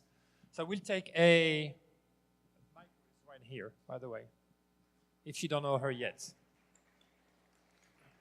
So we'll take a 10-minute break, and then we'll resume our summit at about 10:18 to be precise. Thank you. All right, thank you. So just a quick word from one of our sponsors, JustWorks. They will just play a quick video here, and Amanda is here to just introduce what JustWorks does, and then we go to the next session right here. Excellent. All right, so my name's Amanda. I am here representing JustWorks with my colleague Erica, and you're probably wondering what JustWorks is and what we do. So I'm going to play a short video and let you hear from our customers. On the benefits, health insurance, and soon 401k front, I'm competing at the highest possible level. The level of service that JustWorks provides for our employees has been immensely invaluable. They do payroll right, they do benefits right. In fact, they make benefits really simple to understand and really simple to choose. It's stuff like reminding us when people's birthdays are so we make sure to get them something, and making sure that everybody's taking enough time off. I really appreciate those details. Everybody has their own individual dashboard, and it's transparent. Somebody can log on and feel like they have everything all in one place, be it exactly how much each one of the benefits costs, to know how much your employer is contributing versus what they're not having to pay. One really cool thing they do is they provide holidays right there with just some checkboxes and a calendar you can subscribe to. When we make a decision or need to change a policy, I have someone who I can ask, someone who I can go to, and I can get the answer that I need immediately. Employees are often very skeptical when they're going to work at a very small company about how much they're going to get in the benefits department, and JustWorks allows me to not worry too much about that. JustWorks is great, and the dashboards is great because it's seamless and it saves time, it saves me a lot more headache, and it's great value for money in many ways. Awesome. So you might have gathered that JustWorks is a PEO, or professional employer organization. And our goal is to definitely enrich the employee experience while also making your lives easier. So if you'd like to learn more, Erica and I are going to be standing towards the entrance, handing out free JustWorks swag, and can share some more info. So thanks.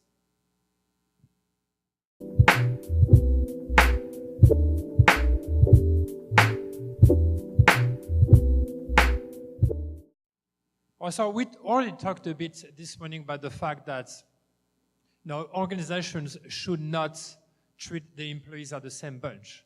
We all have different aspirations, different needs. We all are at different stages of our careers.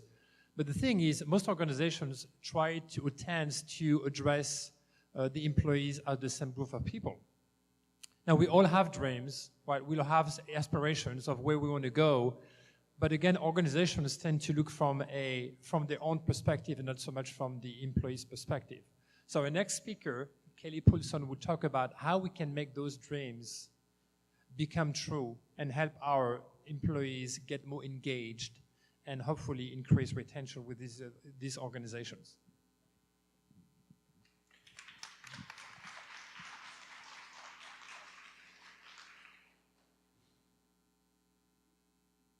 Hi. So I don't need my slides to get started and tell you who I am. My name is Kelly Poulson. I'm a coach and consultant, and I basically spend my time, whether with individuals or organizations, finding a way to make work more awesome for people, because we all deserve it. So that happens in a variety of ways, one of which you will be hearing about today, specific to dreams.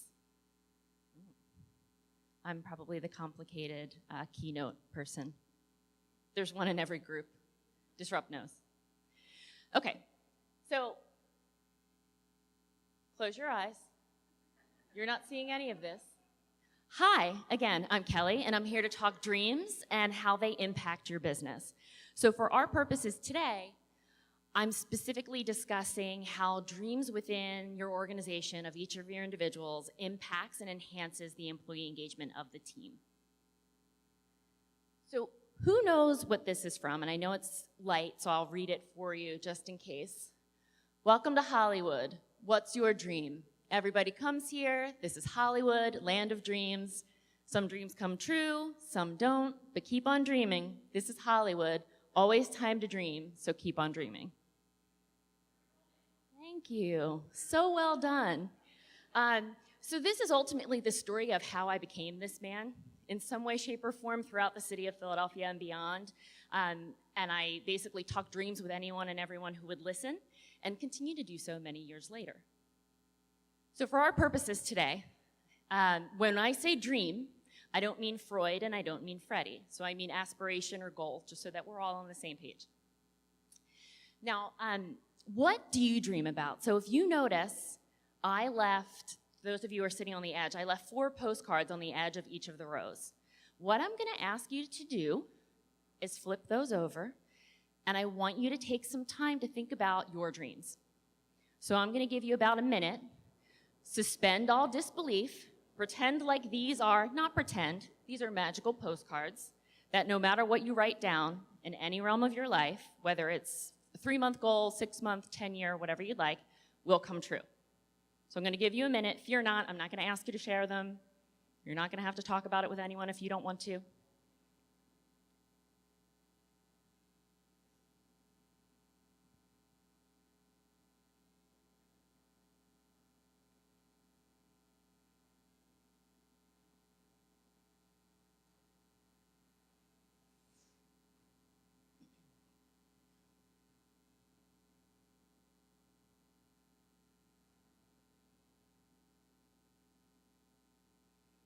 They come quicker for some than others, right? Different time frames here.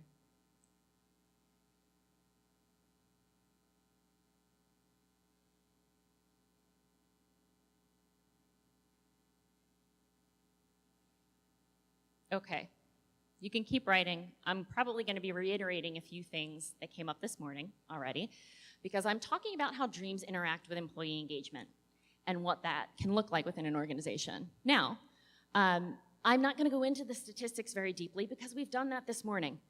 Long story short, disengaged employees cost businesses money. They don't like that, right?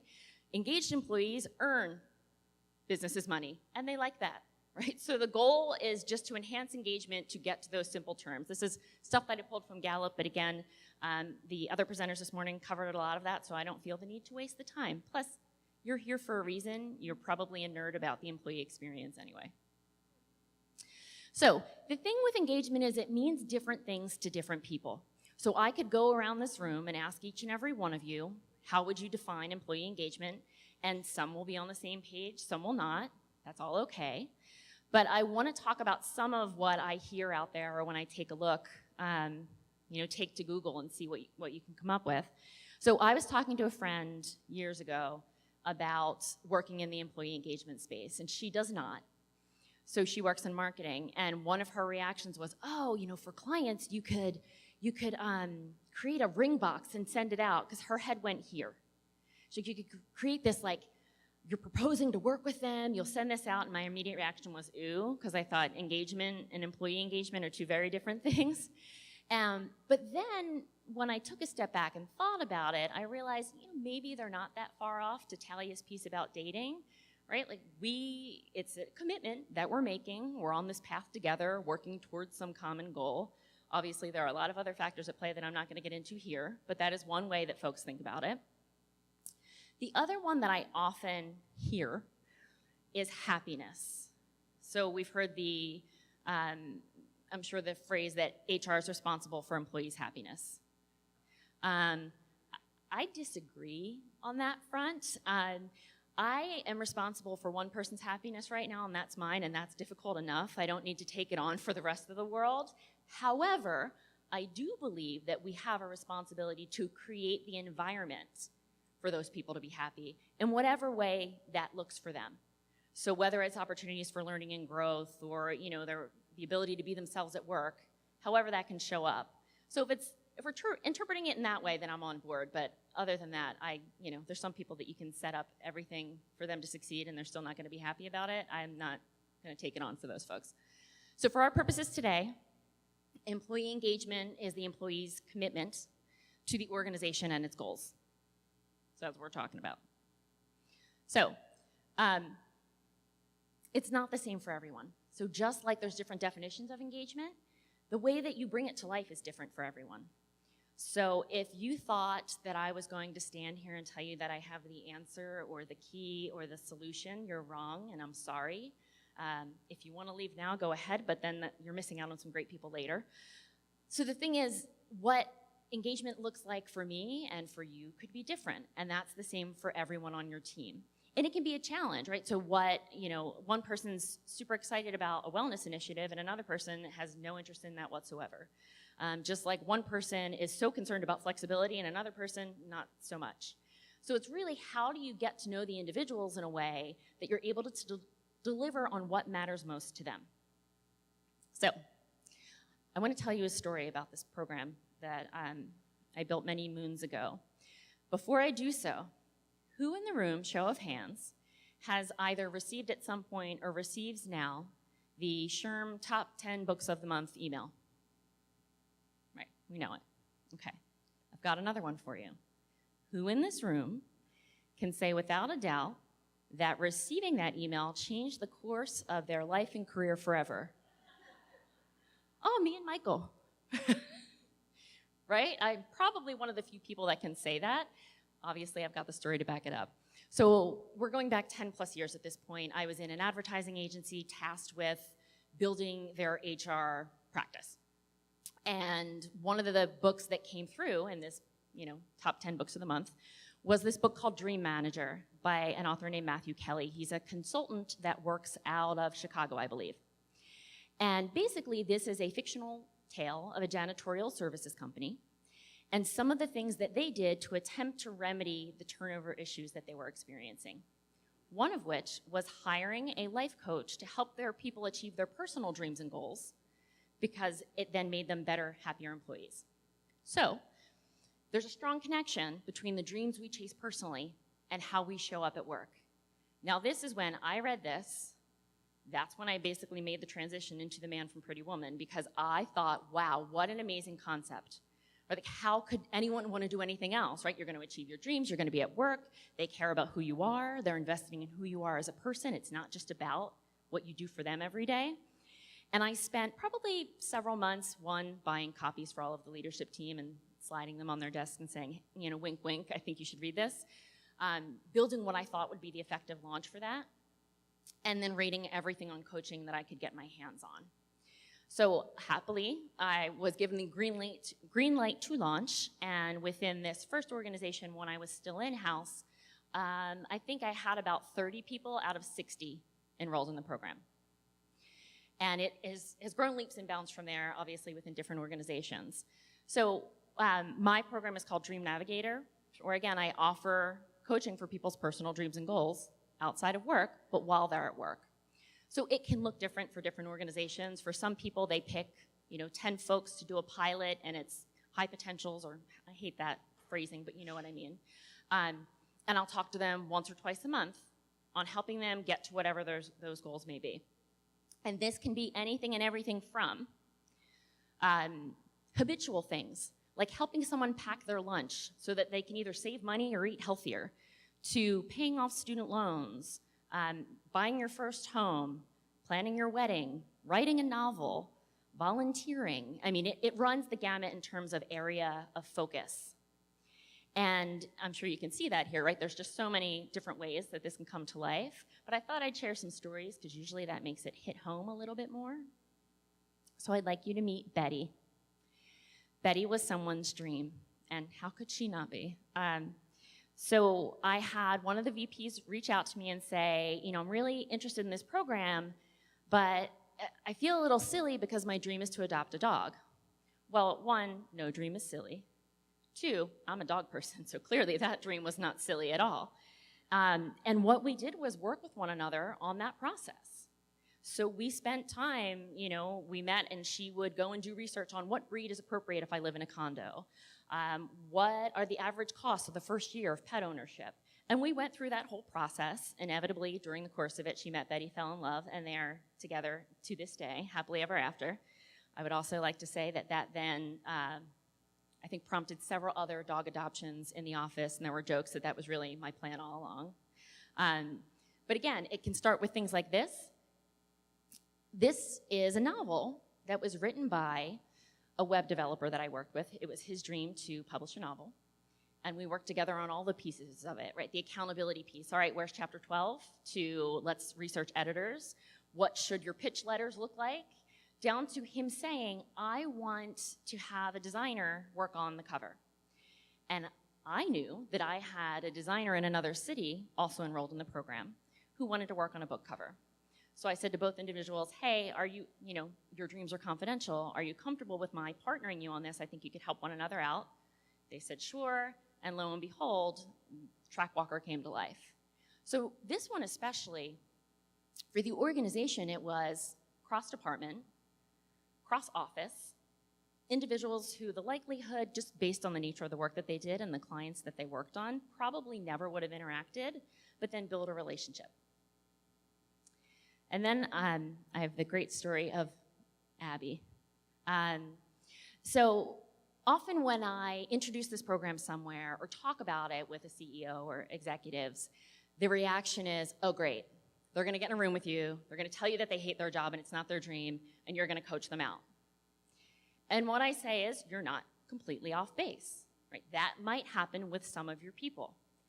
However, philosophically, I believe that you would much rather have the person be open about that and, quite frankly, help them get out and do whatever it is their dream is, instead of having them sit front and center within your organization, pulling everyone else down and being miserable.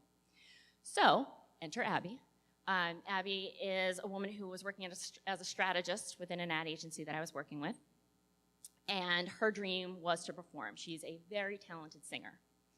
And I can recall sitting in a room with her, and at one point, over the span of maybe 10 minutes, she said the phrase, I hate advertising. Yeah. And by the third time, I said, okay, what about this business do you think is going to change for you? And as you can imagine, there was some silence, but then it led to a much longer conversation.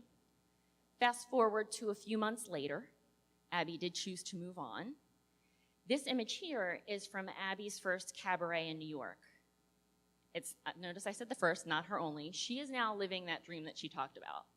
So she's performing regularly and, talk about aspirational, right?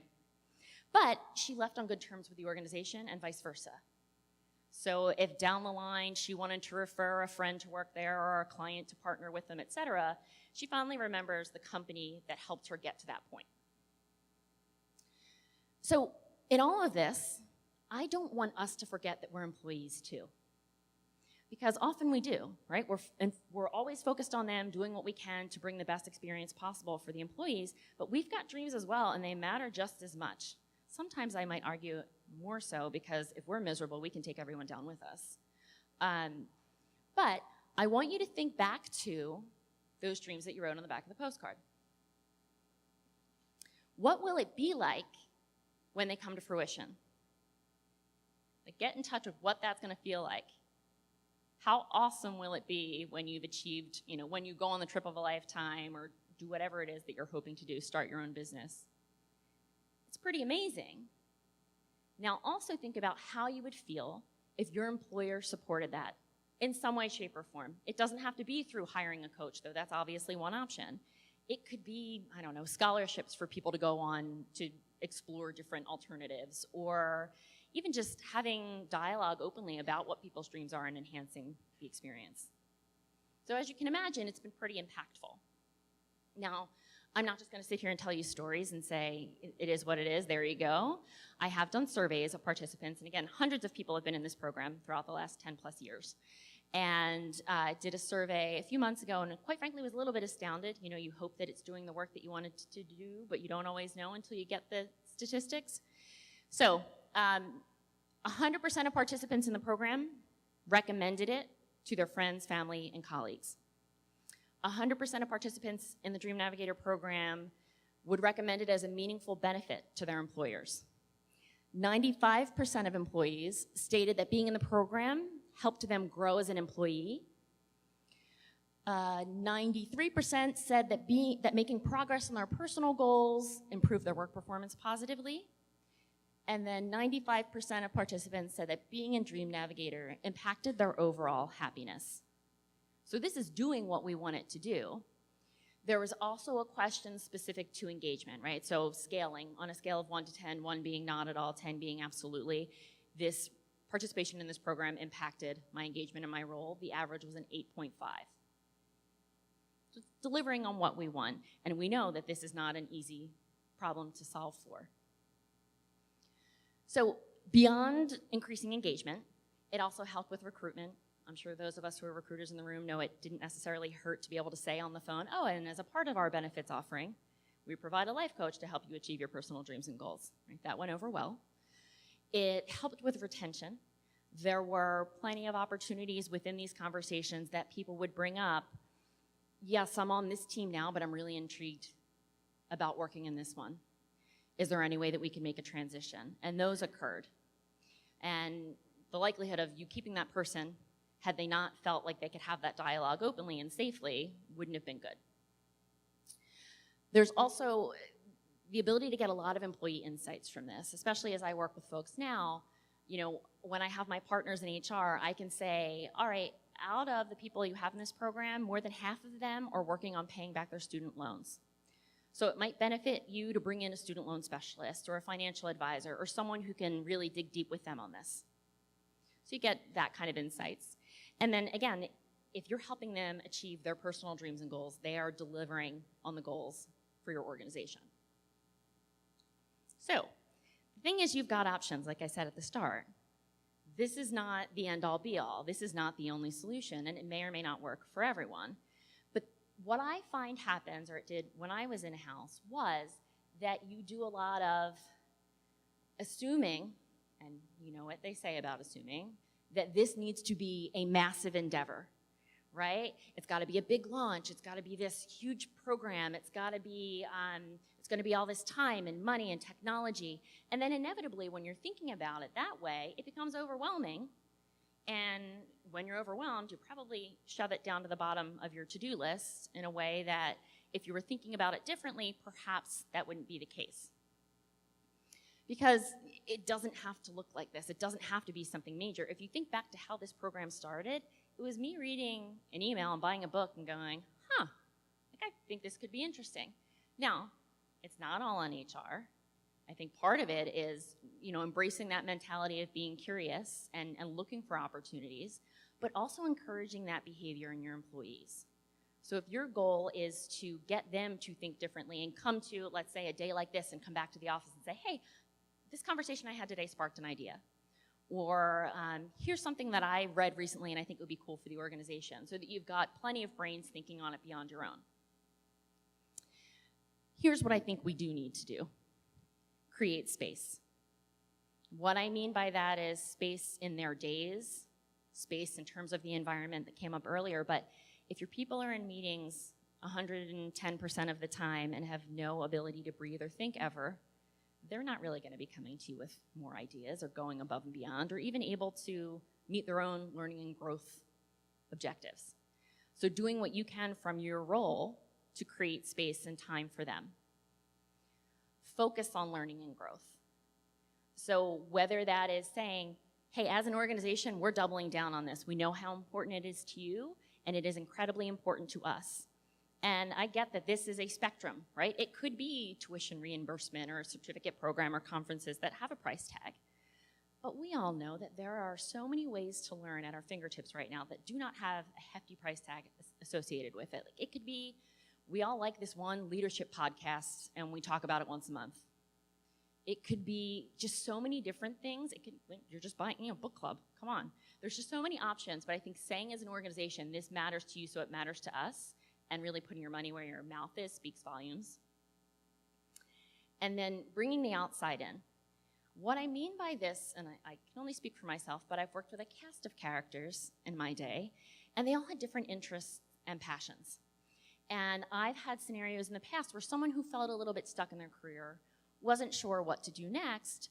We'd have a conversation about, all right, well, what do you dig? Like what lights you up? What would you like to talk about? And it could be something as simple as they're really into gardening. Okay, what can we do with that? The organization gets them, again, space or a small budget, and they can come in and teach Gardening 101 to their colleagues, which I know sometimes it's hard to see the direct correlation between the business, but for that person, if they're not typically the person owning the room or leading a presentation, it's a real opportunity. It's an opportunity for them to share something that they're passionate about, to be seen in a different light from colleagues, and sometimes even just build different relationships with individuals that perhaps they wouldn't have had an opportunity to work with before. So, the thing is, the way I see it is, if we want them to go above and beyond for us, we need to be willing to do the same for them. And if we invest in who our employees are as human beings, then that will, it pays off in more ways than we realize, right? That's where the magic happens. So be willing to do so. And it can look so different for different places or people, right? So I'd encourage all of us to stay curious and try and experiment and, focus on learning and do anything that we can to create opportunity for people. It reminds me of, there's a Simon Sinek quote that I'm sure I will botch, but the essence of is something to the effect of, what good is an idea if it remains an idea? Be willing to put yourself out there and test and iterate and experiment, and ultimately at some point that idea will change the world. No pressure, but we have the ability to do that within our organizations and beyond, so why are we not choosing to do so when we can? And again, I get that we're probably in 100 million meetings every day, and we're doing all of the things that our employees are complaining about are probably happening to us. So it starts with us. Let's shift our own mindset and make the difference. So here's the deal. I get it. Dreams are not right for every organization. This program might not be for everywhere, but I would just encourage you to think differently and try something new, because you just never know what you're going to uncover by giving people the opportunity. Thank you very much. I am more than willing to talk dreams until I'm blue in the face. So today or beyond, please feel free to reach out.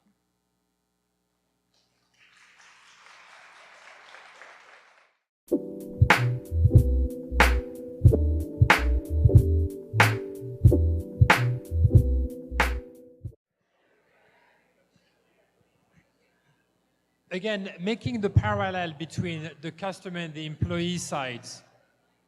Now, brands have developed strong storytelling to be able to deliver a message that is going to resonate with their customers. However, companies still struggle to develop stories to engage with the employees. So our next speaker, Kristin Dudley, is going to talk about the power of storytelling and employee engagement. Thank you. All right, so I'm really curious who is here today. So who here considers themselves an HR manager or specialist generalist? Okay, how about recruiters? Okay, any employer brand folks here? Nice, on the front. Great. And what else? Anything, what's that? Communications. Okay, great. Awesome. All right, so as Stephan said, my name is Kristin Dudley. I consider myself a curious creative. If you were to look at my profile, you'd be like, what the heck does this girl do? I have no idea. I'm going to share my story about storytelling and how that became a really, really powerful tactic for me in employer branding, but also how it surprisingly became a wonderful technique for employee engagement and ultimately helping folks cross departmental lines. All right, so this is Santiago. Santiago is a warehouse operator in Houston for Comcast. So I spent the majority of my career at Comcast. I forgot to mention, my role at Comcast was managing the user experience product design team, pretty far away from HR. But we had some real brand challenges there, right? What do you think of when you think of Comcast? Do I dare ask? So in 2013, we did make #1 on one really, really important list, and that was most hated company in America. It was fantastic, right? So at that point, I was looking to build out our industrial design team. And so I said, I'm just going to go to Carnegie Mellon to this career fair, and I'll be back with a few really fantastic, young, talented designers, no problem. And that's when I realized our real brand challenge was that we weren't telling our stories, because truthfully, it's actually a really, really wonderful place to work. So that's what got me on the path of telling our company's stories. So in 2014, I actually toured the organization, and I did day-in-the-life documentaries of 25 employees. They all represented our most hired for or desired for positions. So Santiago is one example of these employees who really never would have gotten any airtime. Santiago, however, sorry, it's going to be difficult to see these images. Instead of sharing the video, I thought I would just pop up some screenshots here. But Santiago wakes up every day at 3 a.m. He's opening the doors of the warehouse at 4 a.m. He's there in Houston, Texas, which is a really large hub for us. And every day, he prepares all of the equipment that all of the technicians need for their day. So he scans in the equipment, he takes inventory, and he prepares kits for each technician to pack up their truck and get on the road and serve Comcast customers. So Santiago's job is really hard. It's hot in Houston, as it is, as you can imagine. It's hot in a warehouse. And so in our time with Santiago, of which we were with him at 3 a.m. until the end of his shift, we not only witnessed him doing his administrative and packing work, but we also saw Santiago sweating, and we captured that because this job is really hard. And what's really important about all of these stories is that we provided transparency. We talked a lot about onboarding earlier, and what better way to onboard employees by giving them a really vivid picture of what it's like to work in their jobs. So with Santiago, now this is about employee experience, right? So again, all of these videos were built for the employer brand. This was all about attracting talent to the organization, but also better informing them, making sure that we had qualified applicants, folks that were okay with sweating and picking up heavy boxes and having to serve technicians versus folks that were interpreting the job description in their own way. But what was really brilliant and what I did not plan from this tour of stories that I did is that employees from other parts of the organization took note. So ironically, I talked about the industrial design team.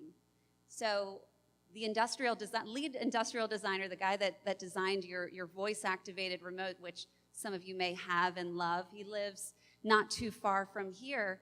He saw Santiago's story, and it made him think differently about our hardware. Knowing how Santiago has to pack up and take inventory, also inspired the way the designer thought about the product. And so that's one way that a story crossed departmental lines. Nobody would have ever known Santiago's story otherwise. This is Leslie Chapman. So she was the third video that I had done, and she's a really, really special one. So Leslie is a software engineer working on the X1 platform. Leslie lives in South Philly, and she rides a motorbike to work every day. We followed her through the Italian market. We almost killed ourselves, but we did it. And she got to work that day, and she found that her meter was broken, so it was going to be a good day. She didn't have to pay for her parking. But we really got to feel, oh no, did I do that? We really got to understand Leslie and help to tell her story. And this is another person who was quasi-hidden within the organization. As a software engineer, you know, Leslie spends most of her time behind the computer. She's back there fixing bugs. She's, you know, finding opportunities or finding problems to solve. But for the most part, nobody's ever known Leslie. And she had been with the company for 6 years. And during that time, she had been at about the same level in her role. And here, Leslie was designing this incredible platform and helping us to create a best-in-class product. Leslie's also covered in a lot of tattoos, and she told us about her tattoo, and particularly her taco tattoo here, which she shares with a friend of hers that lives across the country because they have a Taco Tuesday pact. So we know a lot about Leslie, and we know about who she is and what she does, and as a result of this story, not only were we better informing candidates who were interested in the lifestyle and the job of the software engineer at Comcast, but we also got Leslie a whole lot of airtime herself. She's since been promoted. She's all over the place. She's actually a really big deal, and I can't get on her calendar, so that was Leslie. So this is Alan. Alan is a bilingual customer service agent for Comcast. So all day long, Alan is working out of the Albuquerque, New Mexico office, speaking with our customers who are Spanish-speaking or bilingual. And this is another part of the company that most folks might not even think of. They might not realize it exists. And yet, this is Albuquerque. This is the shot of the call center that's there, where Alan goes to work every day and takes a whole lot of pride in this really unique position that he's in, where he gets to provide service to folks from his culture and to create a better customer experience for them. So Alan, throughout his day, he was collaborating with other agents, talking with them about tone and language and how to manage when a customer goes between English and Spanish and you're writing notes. So these are the types of challenges that they have. And at the end of the day, we followed Alan home to his house where he and his partner had a really, really lovely steak dinner. And we were able to capture that and, again, tell a little bit more about that lifestyle story that surrounds the job. And the great story about Alan is that since his video, Alan has was invited to Philadelphia and to join our employee resource group, the OUT LGBT community, and now he's very plugged in, and he's been promoted as well. So a little insight into part of my secret sauce in all of the stories that I do tell and the videos that I produce. I always film people's shoes, and that seems really weird at first, and when I make the call sheet and folks see that one of the shots is shoes, they get a little spooked. But this is all of these pieces are about spend a day in my shoes, right? And that's what we're really talking about here is having empathy for one another and in order to build a better workplace. want to emphasize that employee experience is the employer brand. So I feel very fortunate that when I stepped into the position that I had, I believed in the employee experience at Comcast. Certainly, it's a really large organization, and I toured that, so there's all sorts of different cultures within the massive organization, but for the most part, what I found was that we had a really great employee experience, so it was time to celebrate that. For others, I have a dear friend that works in employer branding, and when she stepped into the role, she realized, oh no, we got some work to do inside. We have to really work on what's happening in here. Because again, your employees are your biggest advocates, and so you have to make sure that the experience is up to snuff. Lastly, talent management equals talent attraction. So onboarding never ends. Engaging and thinking about attracting the folks that already work at your company is really essential too. So that's the other power in these stories, is that not only were we able to better inform folks on the outside, but we were able to better inform folks on the inside, and for them to see what types of opportunities they could potentially move themselves into. So,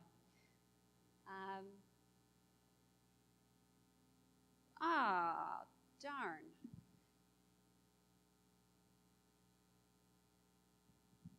Last note is that storytelling will unite, teach, and inspire. Dig up your stories. What I considered myself throughout this whole journey was I called myself an internal anthropologist. And I think that that's a really critical role for folks to take in order to really understand who you are as an employer, and allow that to inspire and attract. So that's all I got. Thanks so much.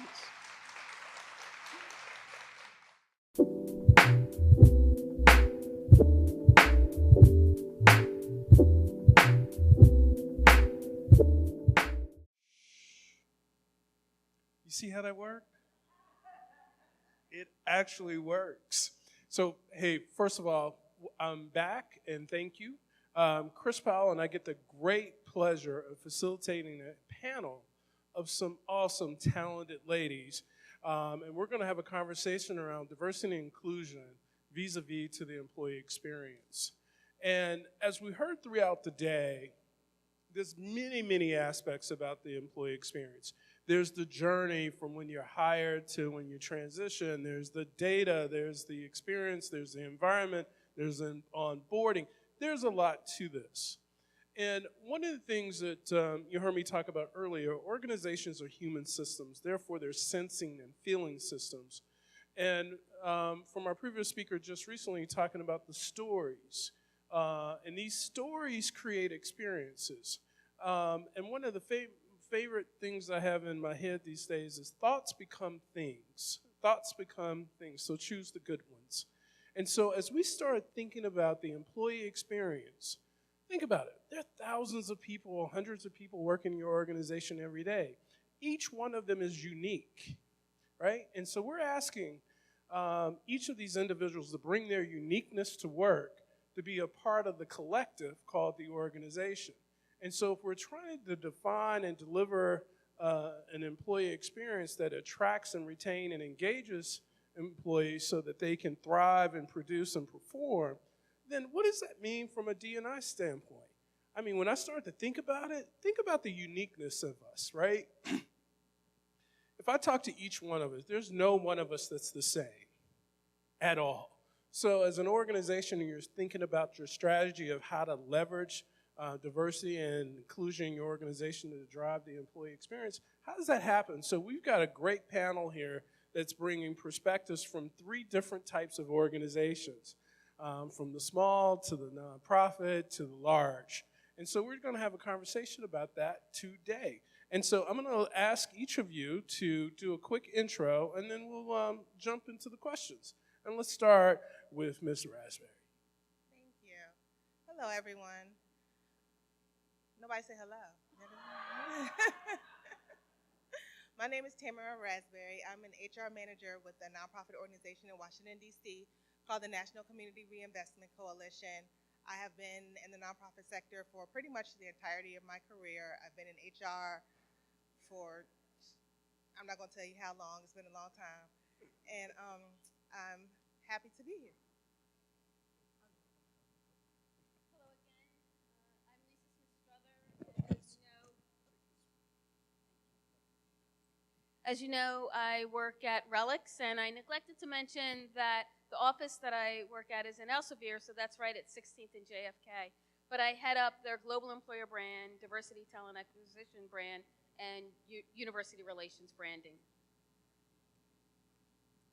Hello, I am Beth Perkins. I head up all things people operations at O3 World. We're up in Fishtown. We're about 30 people, digital product and website design and development agency. Awesome, awesome. Well, hey, welcome my panel. Can I get a round of applause for them? Okay, ladies, that means we're done. So let's stop while we're ahead, right? No, not really. So we've been talking about the employee experience, and Beth, I'm going to start on your end. When you think about the employee experience and how diversity and inclusion, that intersection happen, what's your point of view on it relative from the world that you work and play in every day? It's really interesting when you're in an office of 30 employees because little things can echo very, very loudly. You know, I mean, if we just had 3 people move on to new opportunities, and we have like 4 new people starting in the next 2 weeks. And that creates a sort of tidal wave of cultural shift. Because you just, you know, if you imagine a 3,000 person organization and having 400 people leave or come in a week, like that can be huge to the culture of the organization. And we're feeling those reverberations on, you know, kind of a similar scale. It's just we're much smaller. So every one voice kind of rings a little bit louder. Every hiccup in the experience is felt more broadly, I think. And so one thing that I'm really trying to work toward is just continuing to increase the transparency, because everybody's talking. And so if we're not, as an employer, if we're not part of that conversation, then we're not controlling the narrative, we're not giving the full picture, which I think a lot of employees don't get to see. They're not sitting in all of the meetings, they're not sitting at all of those tables. And so I feel like it's sort of my responsibility to make sure that I'm very open and honest about where we're still falling short, what we're working on, what the plan is, and trying to really make sure all 30 of our people is tied into those overall business goals. Got it. Well, and this is what's going to be really, I'm excited about this particular panel for you and the audience, is that regardless of where your organization is in the continuum, if you're as large as a Comcast today, you've got some nuggets, or if you're as small as an O3, or if you're in the nonprofit world, the for-profit world, we'll have some really good, interesting perspectives. So Lisa, we heard from you earlier today, kind of some of the work that you've done while you were at Ericsson and now at, you know what I want to say. Reflex, thank you. I want to call it Reflex, but but it's not that. RELX, I got it. At RELX, can you share a little bit about your point of view around when you're thinking about, you showed us a lot of the outputs from the work of including diversity and inclusion into the employee experience, but can you talk about, hey, how did you get the mind share of the organization to get focused on D&I as a specific part of the employee experience? I think what's really critical to the success there, particularly if you're talking about a large organization, Ericsson had over 100,000 employees at the time, and RELX currently has over 30,000.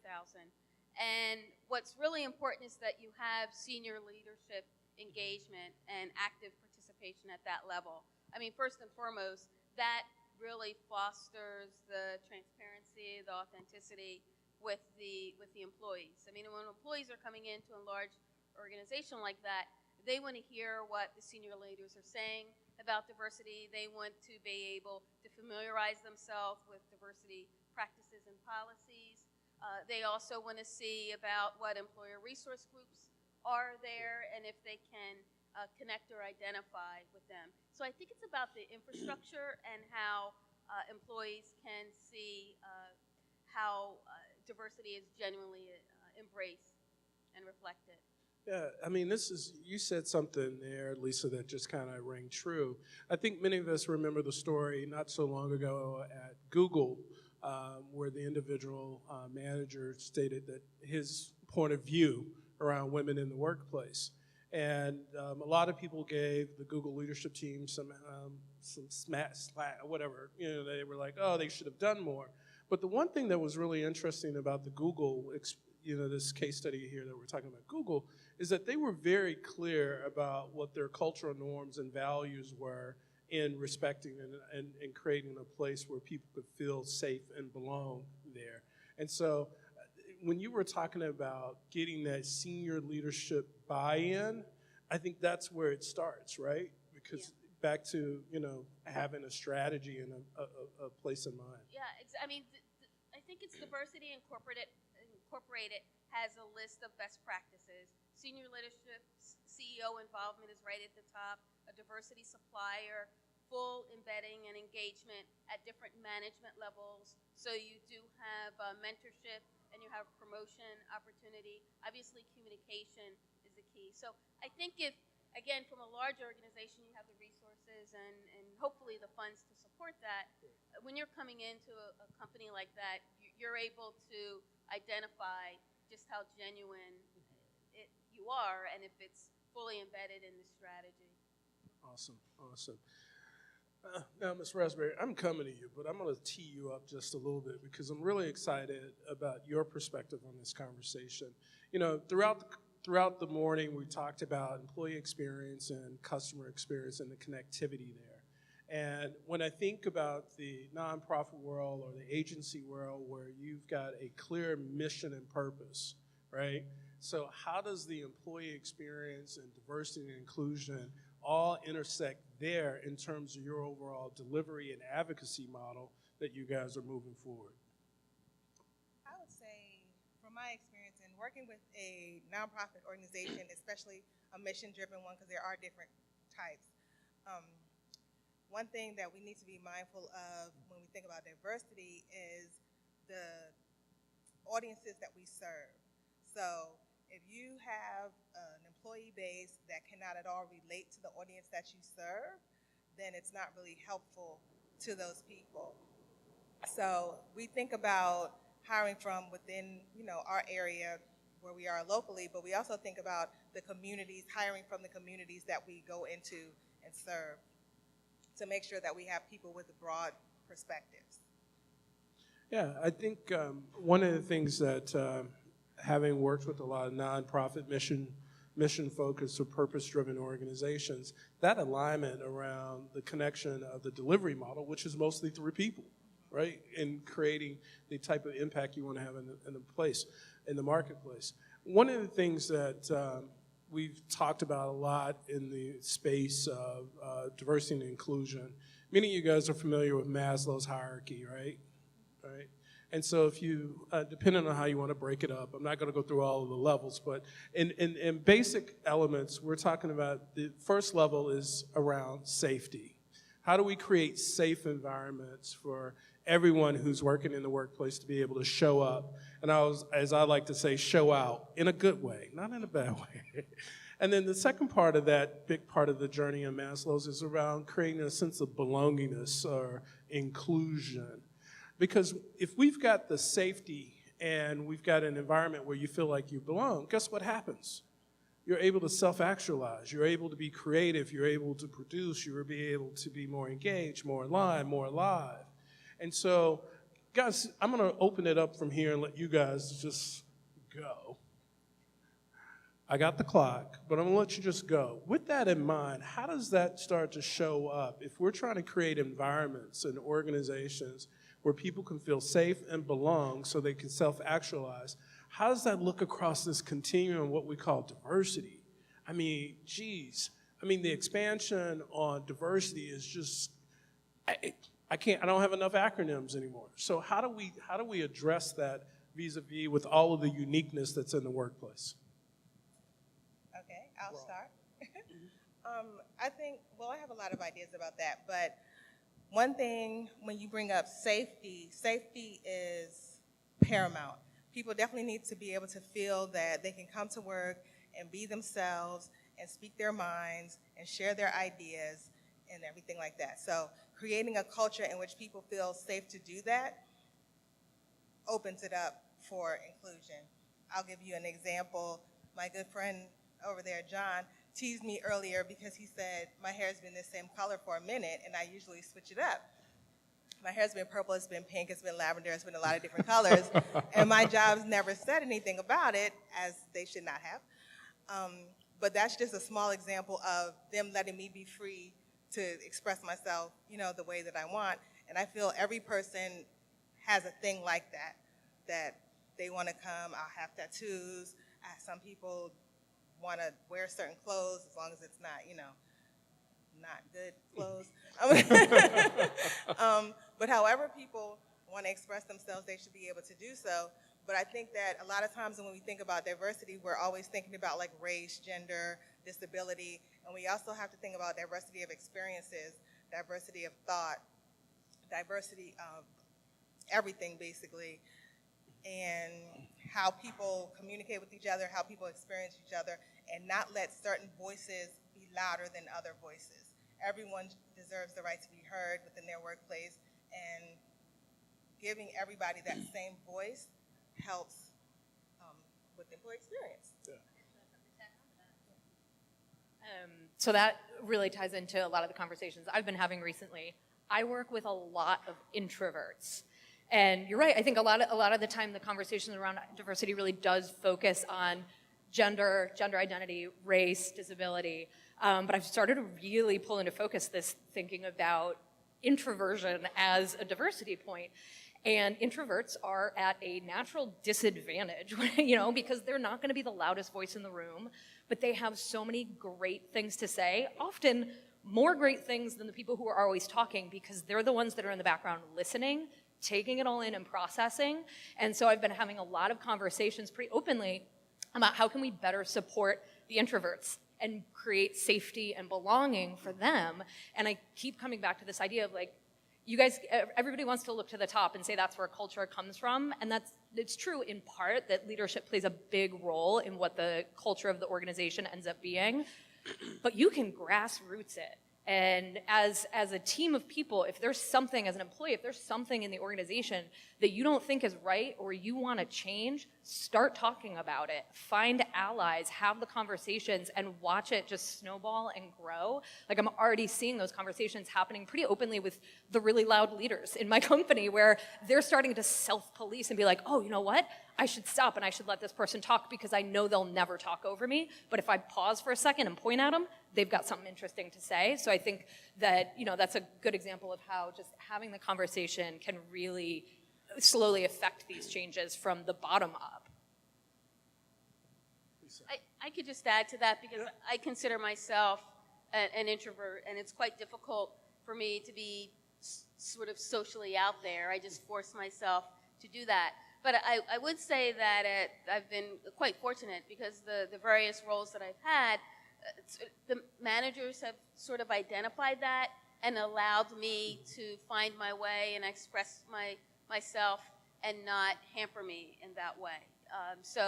I definitely can appreciate that. I think some other things that you can do just to show that the company is enlightened and supportive of diversity is it's basic but training. So whether it's conscious bias training or interactive games like the privilege game, which can be challenging, but it shows that a company is willing and eager to have their employees really confront things together.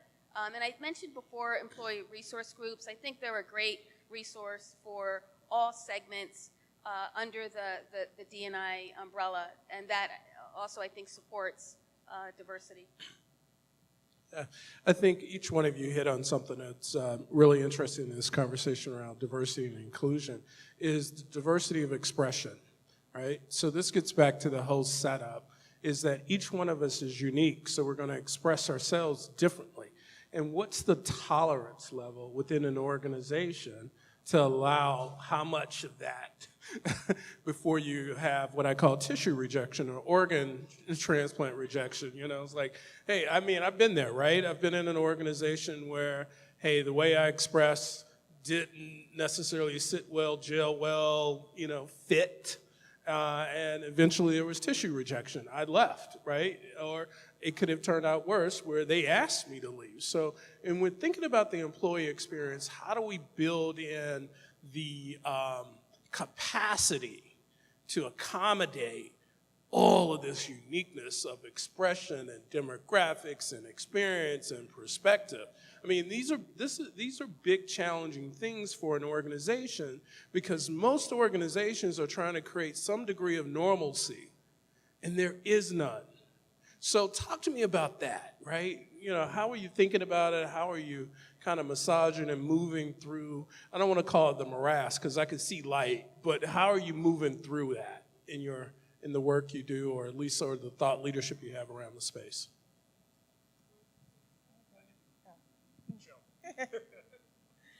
I would piggyback on what Lisa was saying earlier, is that you have to be intentional.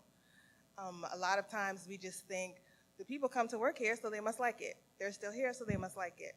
And that's not always the case.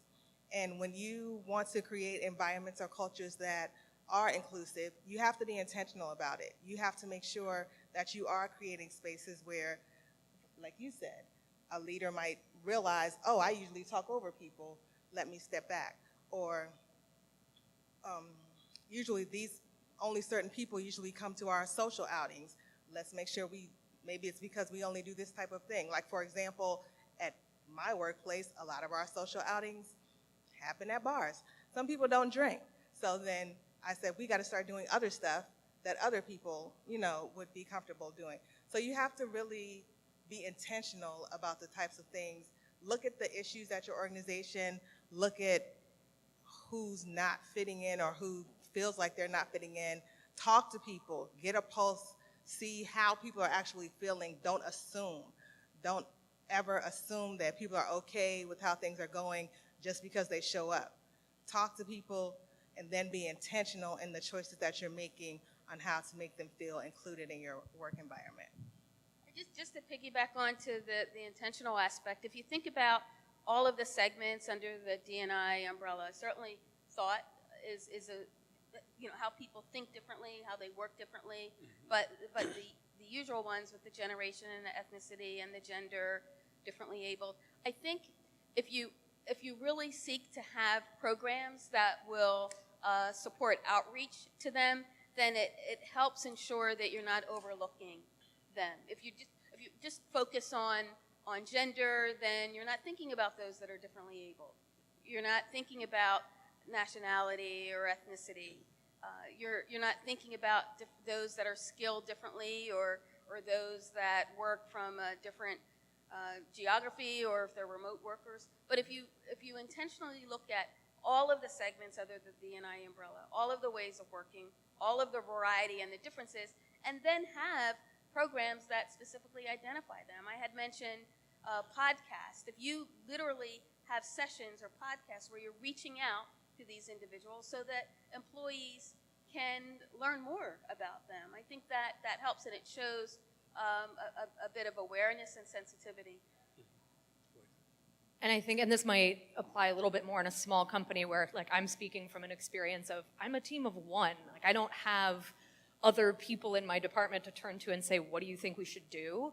But I turn to my employees all the time and say, like, is this the right thing? Like, we don't have anyone with a disability at this time. And if we did, there would be a lot of things that, like, I haven't had to think about yet. And I'm not going to pretend that I would do it all perfectly, but I would ask a lot of questions and just be like, you know, I want to work with you. I want this to be a great experience, but I need you to help me understand what you need and how we as an employer can provide that. And I think that that can go for gender, it can go for race, it can go for age, it can go for communication style. If you're not sure what someone or a group of someone's might need, ask them. And just, I feel like the act of asking goes a long way towards showing that you're really working as an employer to provide that safety and that belonging. Yeah, I love this, right? When you're moderator of a panel and you've got really smart people, they make your life easy. I love it. Thank you. And I had my second cup of coffee, so I'm good. So here's the thing that I took away from that conversation. Intentional. Thank you. I love that, right? So we know when we put intention to something, right? There's some structure to it. There's some purpose. There's some desired outcome, something that we're desiring. No different than when we're thinking about a new market segment or a new customer segment or whatever it is, there's some intentionality. And when we started talking about diversity and inclusion and employee experience, this piece around intention, I think is key. But what I also love from the 3 points you guys brought is attention. So we could intend something, but if we're not putting attention to it, meaning if we're not tracking it, measuring it, nurturing it, caring for it, sustaining it, it doesn't go. And oftentimes I remember throughout my career, you come up with a new soup du jour program, you roll it out, you launch it, and then you forget about it. You roll it out, you launch it, and you forget about it. And then you wonder like, did we get any traction on that? Did that matter? Where'd all the money go? You know, that's what happens a lot of times, right? And I was guilty of that early in my career, but now I'm wiser and smarter. So I love the fact that we were talking about both intention and attention. And here's the other thing. I can hog these 3 ladies all day, and we don't have all day. And so I'm being mindful of the time. I want to open it up for Q&A from the group because I think you've got some great perspective here that we can talk about D&I and the employee experience. So I'm opening it up to the floor. What questions do you have for my great panel here?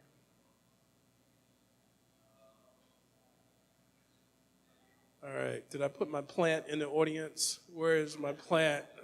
You know, all good communicators. Oh, there's my plant, David Yusefnia. David, here, I'm coming to you.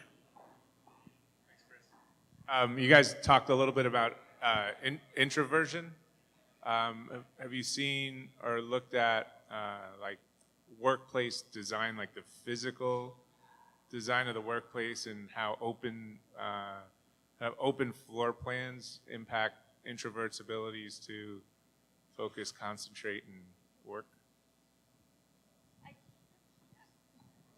All I was going to say is, again, as an introvert, but surprisingly as an introvert, when I go into an open floor plan, I might like lean back and try to, start a conversation about how the weather is, how was your weekend. So sometimes in an open environment, that might not always be welcomed if they're really, focused on getting their work done. But seriously, even if you have an open floor plan, they have telephone rooms that you can literally reserve as long as you want. So if you're more comfortable in a closed setting, you certainly have that ability. And I have used that as well if I needed to focus on something in particular and not be distracted. And I think that helps. Yeah, we have a similar thing. Our office is, like one of the cool city offices with all the high ceilings and the exposed beams, but it's pretty open. But we've tried to craft some small rooms with just couches and chairs, no phones, they're quiet rooms, and you can go to meditate, you can go to work, you can go to have a one-on-one with your direct report or your boss. So, I've gone down there and just taken 20 minutes to read a book and reset my brain. And so it's nice to have, and I do, as I walk around the office, I notice that the people who are most introverted spend the most time in those spaces. So I'm really glad that we were able to, and I wasn't around when the office was being planned, so I don't know how intentional the uses of that space was when we were planning out the office, but I see how it's being used now, and it's cool that it's providing that kind of safety and space for those people. Yeah. Well, and I think this gets back to the whole piece around workspace, right? If if you have the opportunity to kind of redesign or reimagine your workspace, think about it from the diversity and inclusion perspective of unique and different ways how people connect and work and engage. I'm one of those guys, you would think I'm a natural extrovert, but I actually need quiet space to actually be effective. And so literally, I had to sequester a little corner in our open office space so that I could actually think and get things done, because otherwise I'm squirreling. I'm like, anybody see the movie Up? Right? Squirrel! That's me. So, other questions for this great panel? Oh, do you have one, Tamara? Sorry. No, I just wanted to add on to that. Another way that employers could work with different work styles or personality types is building in flexibility. So if I abhor open workspaces, I really do. And the huddle room, at my office we call them huddle rooms. So people can go into a huddle room if they just need time to work alone. But also I think having that flexibility of maybe being able to telework or maybe being able to work different hours so that you're not at work when everybody else is at work. Those types of things also help. Yeah, and actually, Tamara, go ahead. Listen. All I was going to say is I mentioned that I work at the Elsevier office, which is right at 16th and JFK, but I also work from home about 3 days a week, and that is when I feel I'm most productive and relaxed and rejuvenated. Mm-hmm. Yeah, I think what's really fascinating when we're talking about this concept around space.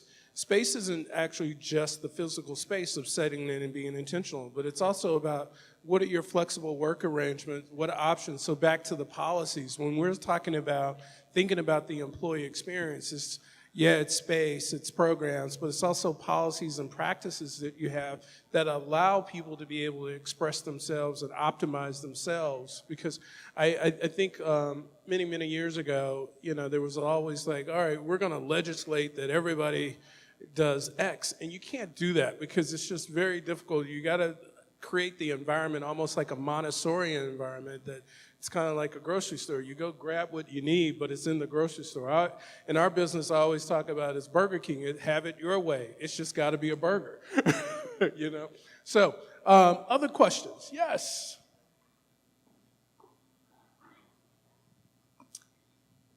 In a time where it seems like folks need to be a little bit more mindful or open or trusting than usual, especially when you're going into the D&I space, what recommendations would you make to folks who are actually too afraid to get involved so they don't at all? Too afraid to get involved in what exactly? Having a conversation, even to get started. So they're maybe too afraid or they don't want to say the wrong thing, so they just don't. What recommendations would you make to encourage them to get started? I'm sorry. Afraid to have the conversation as the practitioner or as the practitioner. Okay. Whew. I mean, if you're afraid to have the conversation, know that the conversation is still happening. Like, just because you're not a part of it as the HR practitioner or as the company leadership, those conversations are happening in your organization.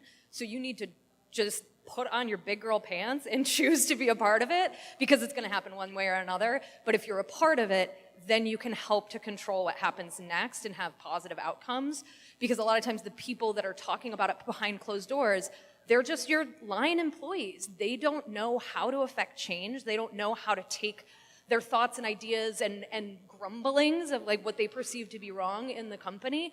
They don't always know what to do next and how to make that actionable and positive. But as leaders, we do, and it's our responsibility, no matter how scary it is, to just jump in and do it, I would say. Now that I had time to think about it. I would say start small. Like, don't make it such a big, scary thing.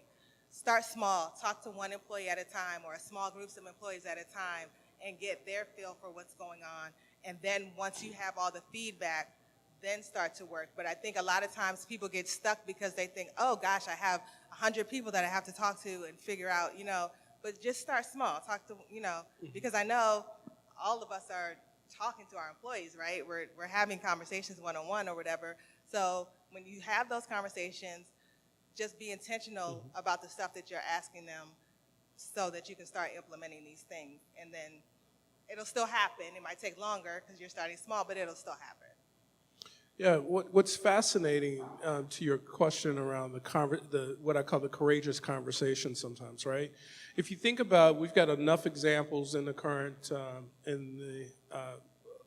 news about organizations that were ill-equipped in responding to situations regarding diversity. And so, to this point, if we don't have those conversations, it manifests itself in a bigger, kind of uglier way that, to Tamara's point, to Beth's point, these conversations are still happening inside your organization. Because what we do know is that what's happening inside the organization is also happening outside. So if we're not paying attention to the public discourse or conversation and understanding how that impacts people showing up at work, because we don't separate ourselves. We bring our whole selves to work, even if we're not cognizant of that all the time. So you're right, I think there's a whole lot, in particular for those of us who are in the employee experience, of understanding how those tough conversations have to get facilitated and brought up to the level. Otherwise, they're this undercurrent that can erode at the very thing that we're trying to build and sustain.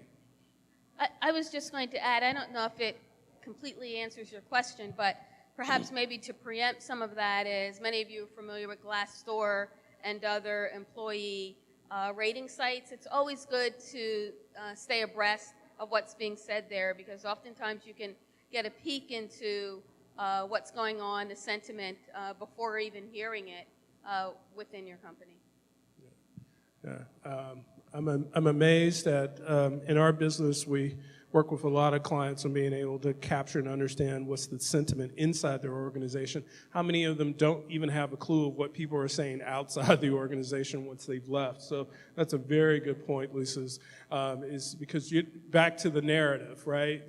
Thoughts become things. And so if people have this undercurrent of a bad experience, it's just like a bad review. They're going to write about it. They're going to talk about it because they didn't have the opportunity to express it or share it where they were. All right. Other questions? Coming back to you. Rocco.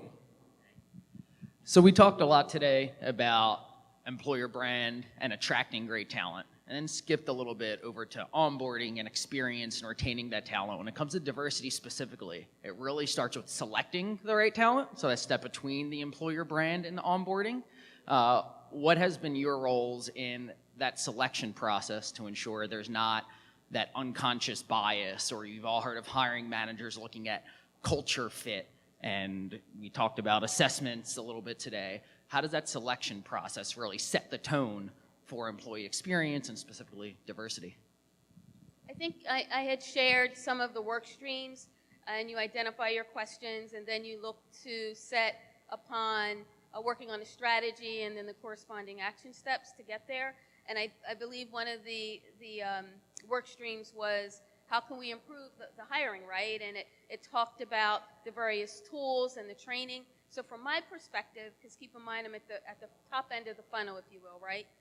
It's about ensuring that the recruiters are aware of what the key messages are so that they're speaking consistently, ensuring that they're also talking about what's going on relative to diversity, how rich and vibrant the culture is, and then backing it up with the various programs that we do, making sure that they're seeing the videos from the senior leaders, because at least that helps pave the way to get applicants in. So now when you're talking about the recruiter level, then we have done unconscious bias training at the recruiter level.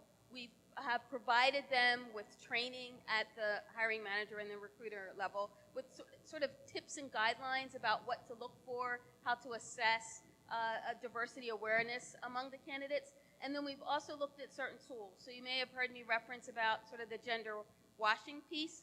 We didn't do it completely, but we did a number of tests to identify some of the keywords to help us refine the job description so that it was more appealing and more gender neutral. And then we also were looking at tools to help us filter the candidate. So whether it was like a blind resume, which was under consideration, or looking at those tools by scoring just based on competencies and skill set. So again, at my top of the tier level, those are some of the things that I influence.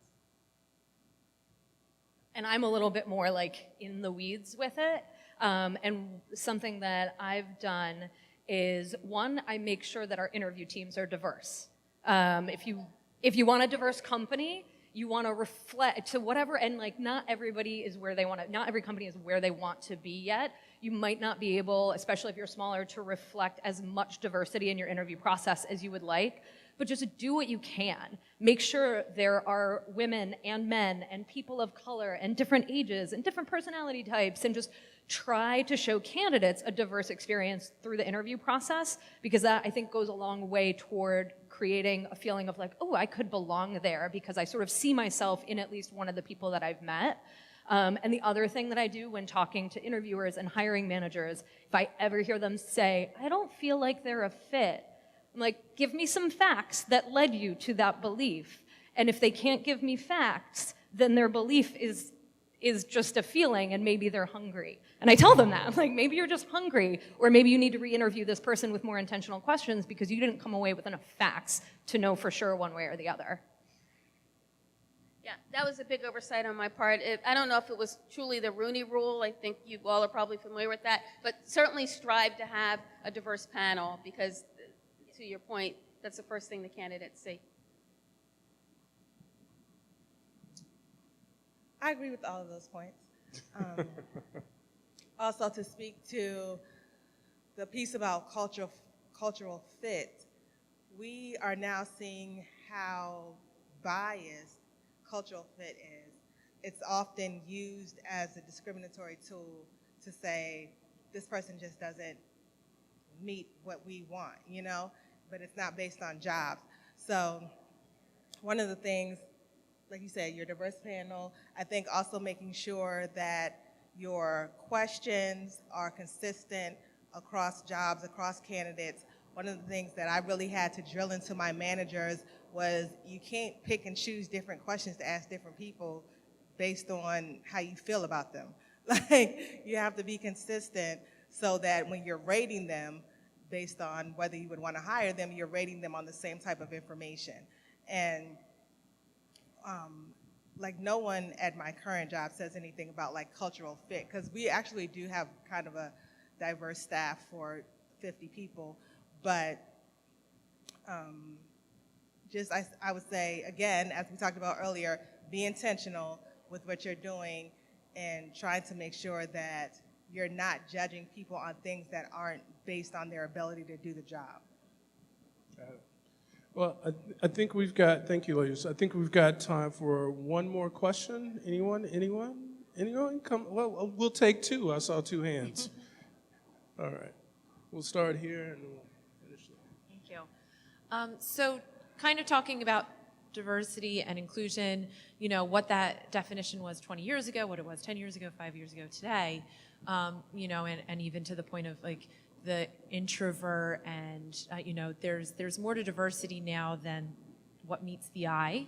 So when there's environments where maybe everyone looks the same, but there is so much underlying diversity, how does that conversation go where it's not like judging the book by the cover, but it's having the conversation that it's like, hey, we might look the same, but there's a lot of diversity. And to the other side, oh, you can't get away with saying we're diverse because there could be other things and we can just pretend that we're diverse when we still all look the same. Like, how is there that navigation with leadership to say and to show, you know, we say we're a diverse company, but when people look at us, they say you're not a diverse company. And there's those kind of like internal factors that can really show like different things. I don't know if I'm articulating it correctly, but just kind of. I get what you're saying. Are you talking about how are you selling it to potential applicants as people who would, if someone would want to work for an organization that's diverse, but they look at your website and everybody looks the same, how do you sell it? Potentially, and then on the flip side, if an employer says, well, we can just say we're diverse. And not be. Because diverse doesn't mean the same thing to everybody, I guess, in that regard. But yeah, like yes, Well, the first thing that you're saying, absolutely. Yeah. Actually, diverse does mean a thing.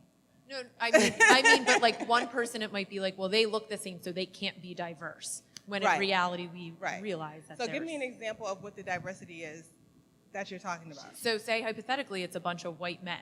Right, no, but I'm saying what's diverse about them? Are you saying like their backgrounds, their thought process? They come What from is there? different employee backgrounds, so they might all work in tech, but in 7 different, tech environments, I know.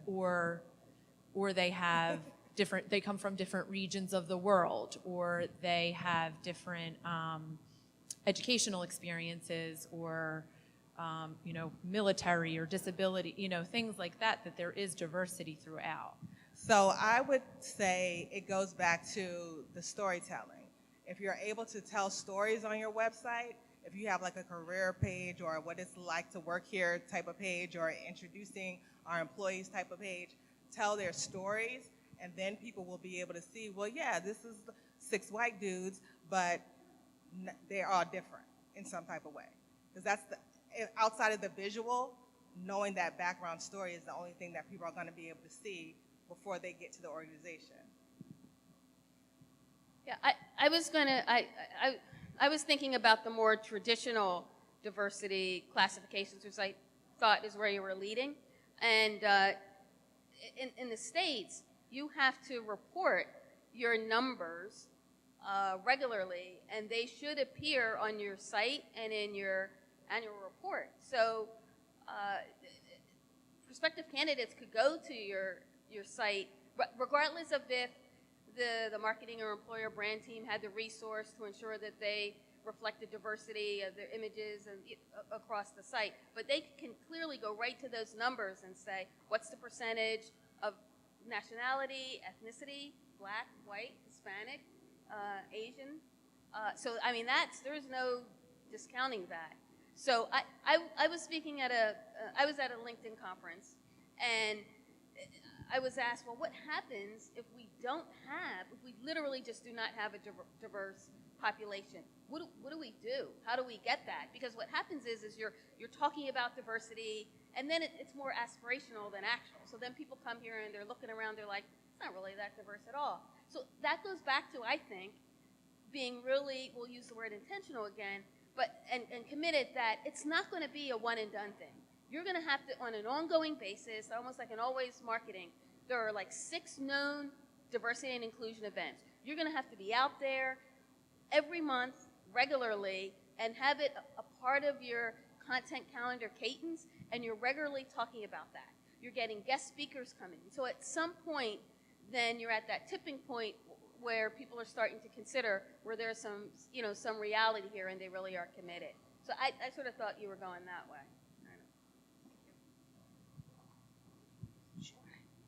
All right, next question. So in 2013, the tech industry made a large commitment to diversity and inclusion initiatives, and follow-up surveys have since shown us that there's fatigue that organizations are experiencing over D&I. What are your recommendations on overcoming that fatigue? I mean, I think that, well, the statistics are really important because it's one of the only really good ways we can track our progress in terms of the efforts that we're making. I think you don't let yourself get too tied into meeting specific metrics because that's exhausting. And I think it can overshadow some of the more important belongingness work that we all need to be doing. Because the reality is, if you have a quota to meet and you hire those diverse people, but you don't create an environment where they belong, they're gonna leave, and then you're hiring that diverse person again and again and again and again, and of course you're tired. Whereas if you focus on your house, figure out what's wrong there, make it a great place to work for everyone, regardless of age or gender identity or race or background or education or anything like that. Make it a great, welcoming, supportive place to work. And not that all of the diversity problems start to solve themselves. You still have to invest a lot in attracting the right talent, but I think it creates an environment where those efforts then pay off much longer term, and you can kind of escape some of that fatigue that I think people are starting to feel. I feel like fatigue comes in when you're doing things because you feel like you have to and not because you genuinely want to. Because if you genuinely want to make these changes and make these efforts, then you won't get fatigued. I mean, yes, it might be a lot of work. Yes, there might be a lot of things that you have to do to make your team more diverse or whatever. But to get fatigued about it to me is, you know, I get fatigued paying bills because I don't want to do it. But if you genuinely want to do something, you'll figure it out, you know? All right, we got one more last question. I get fatigued paying bills. Yes, so true. So my question is more having to do with intersectionality, and what are the strategies that you're using now to try and address some of that imbalance? Love that question. Anybody want to take that one? I mean, I have the mic. You got the mic, Tamara.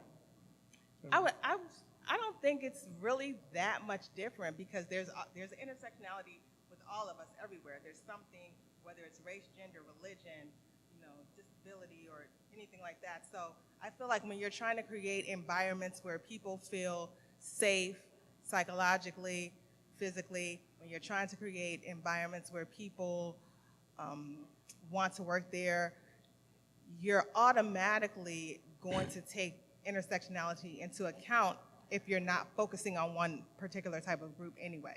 So it's not like, oh, we're just gonna focus on women and we don't care if they're, you know, a Christian black woman, or we're only gonna focus on men and we don't care if they're a white Muslim or whatever. You know what I'm saying? Like if your focus is to make it inclusive generally, then the intersectionality piece falls in because people won't feel left out because only one part of them is being, you know, addressed.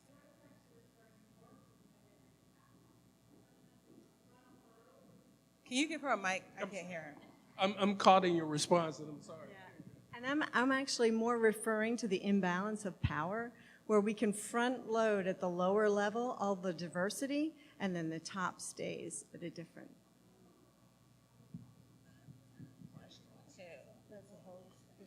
She said, Yeah. So we're talking.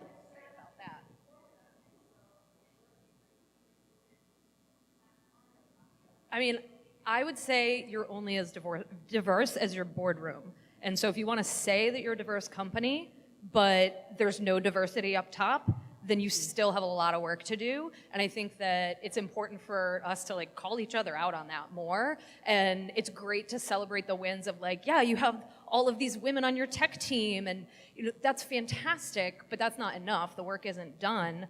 What are you doing? It's still that revolving door thing of like, if those women aren't getting opportunity, if those people of color aren't getting promoted, A, that's why we're not seeing them in the boardroom, and B, they're leaving to go somewhere else that is gonna give them opportunity, but why not invest in trying to keep them and fostering their growth? Yeah, I would echo that. I can recall, I mentioned that at Ericsson, the goal was to have 30% of the workforce to be represented by women by 2020, and then they had different tiers at senior level ship member. So, and they measured that, you know, rigorously, and they had whether it was mentor programs, whether it was accelerated training like a high potential, a rapid high potential, and certainly looking for individuals that would fit that, I guess, or demonstrate that behavior in order to fast track into that path. So they were, you know, quite intentional and engaged in trying to do that. Got it. Well, hey, we're out of time, good people, but a couple of little nuggets to leave you with.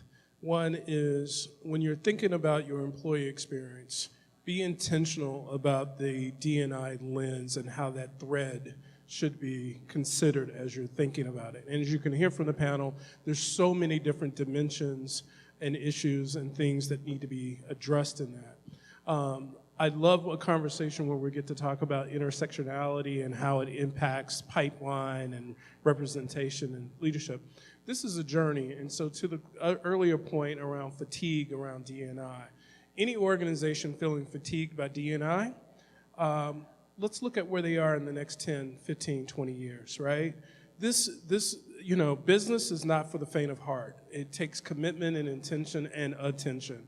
And so when we're talking about the employee experience and we're talking about diversity and inclusion, this is where you've got to keep the energy and momentum happening, because you can't lighten up on the gas pedal on this work. So I leave that with you as you are out there championing this work at your organizations and this community of thought.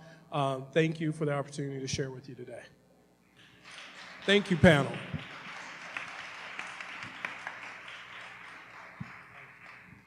D&I is such a fascinating topic. It's an ever-ending topic, and we could go on and on and on, but you guys have to go back to work. So thank you for our panelists today, and I hope you enjoyed your time. Just a quick few things before we wrap it up today. First of all, thanks to all of you for coming today. It was our first event in Philadelphia. It's not always easy to put an event like this together, especially when I don't have any network in the city. So thanks for all of you for coming. Thank you to our speakers and our panelists as well, because obviously they make this event a success by sharing their own stories. A big thank you again to Talmetrix, to JustWorks, On the Goga, All Systems Go Video, and to Juno Search as well. So if you want to follow us, you have the Twitter address. You can connect with me on LinkedIn. You can do the same with our speakers here, LinkedIn and Twitter.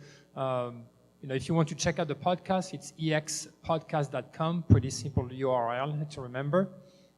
So thanks again for coming. I'll send a survey this afternoon because your feedback is important to me to make sure that the next time we come back to Philly, we can even make a better event than this one. So look out for the survey coming up later this afternoon. Thanks everyone for coming.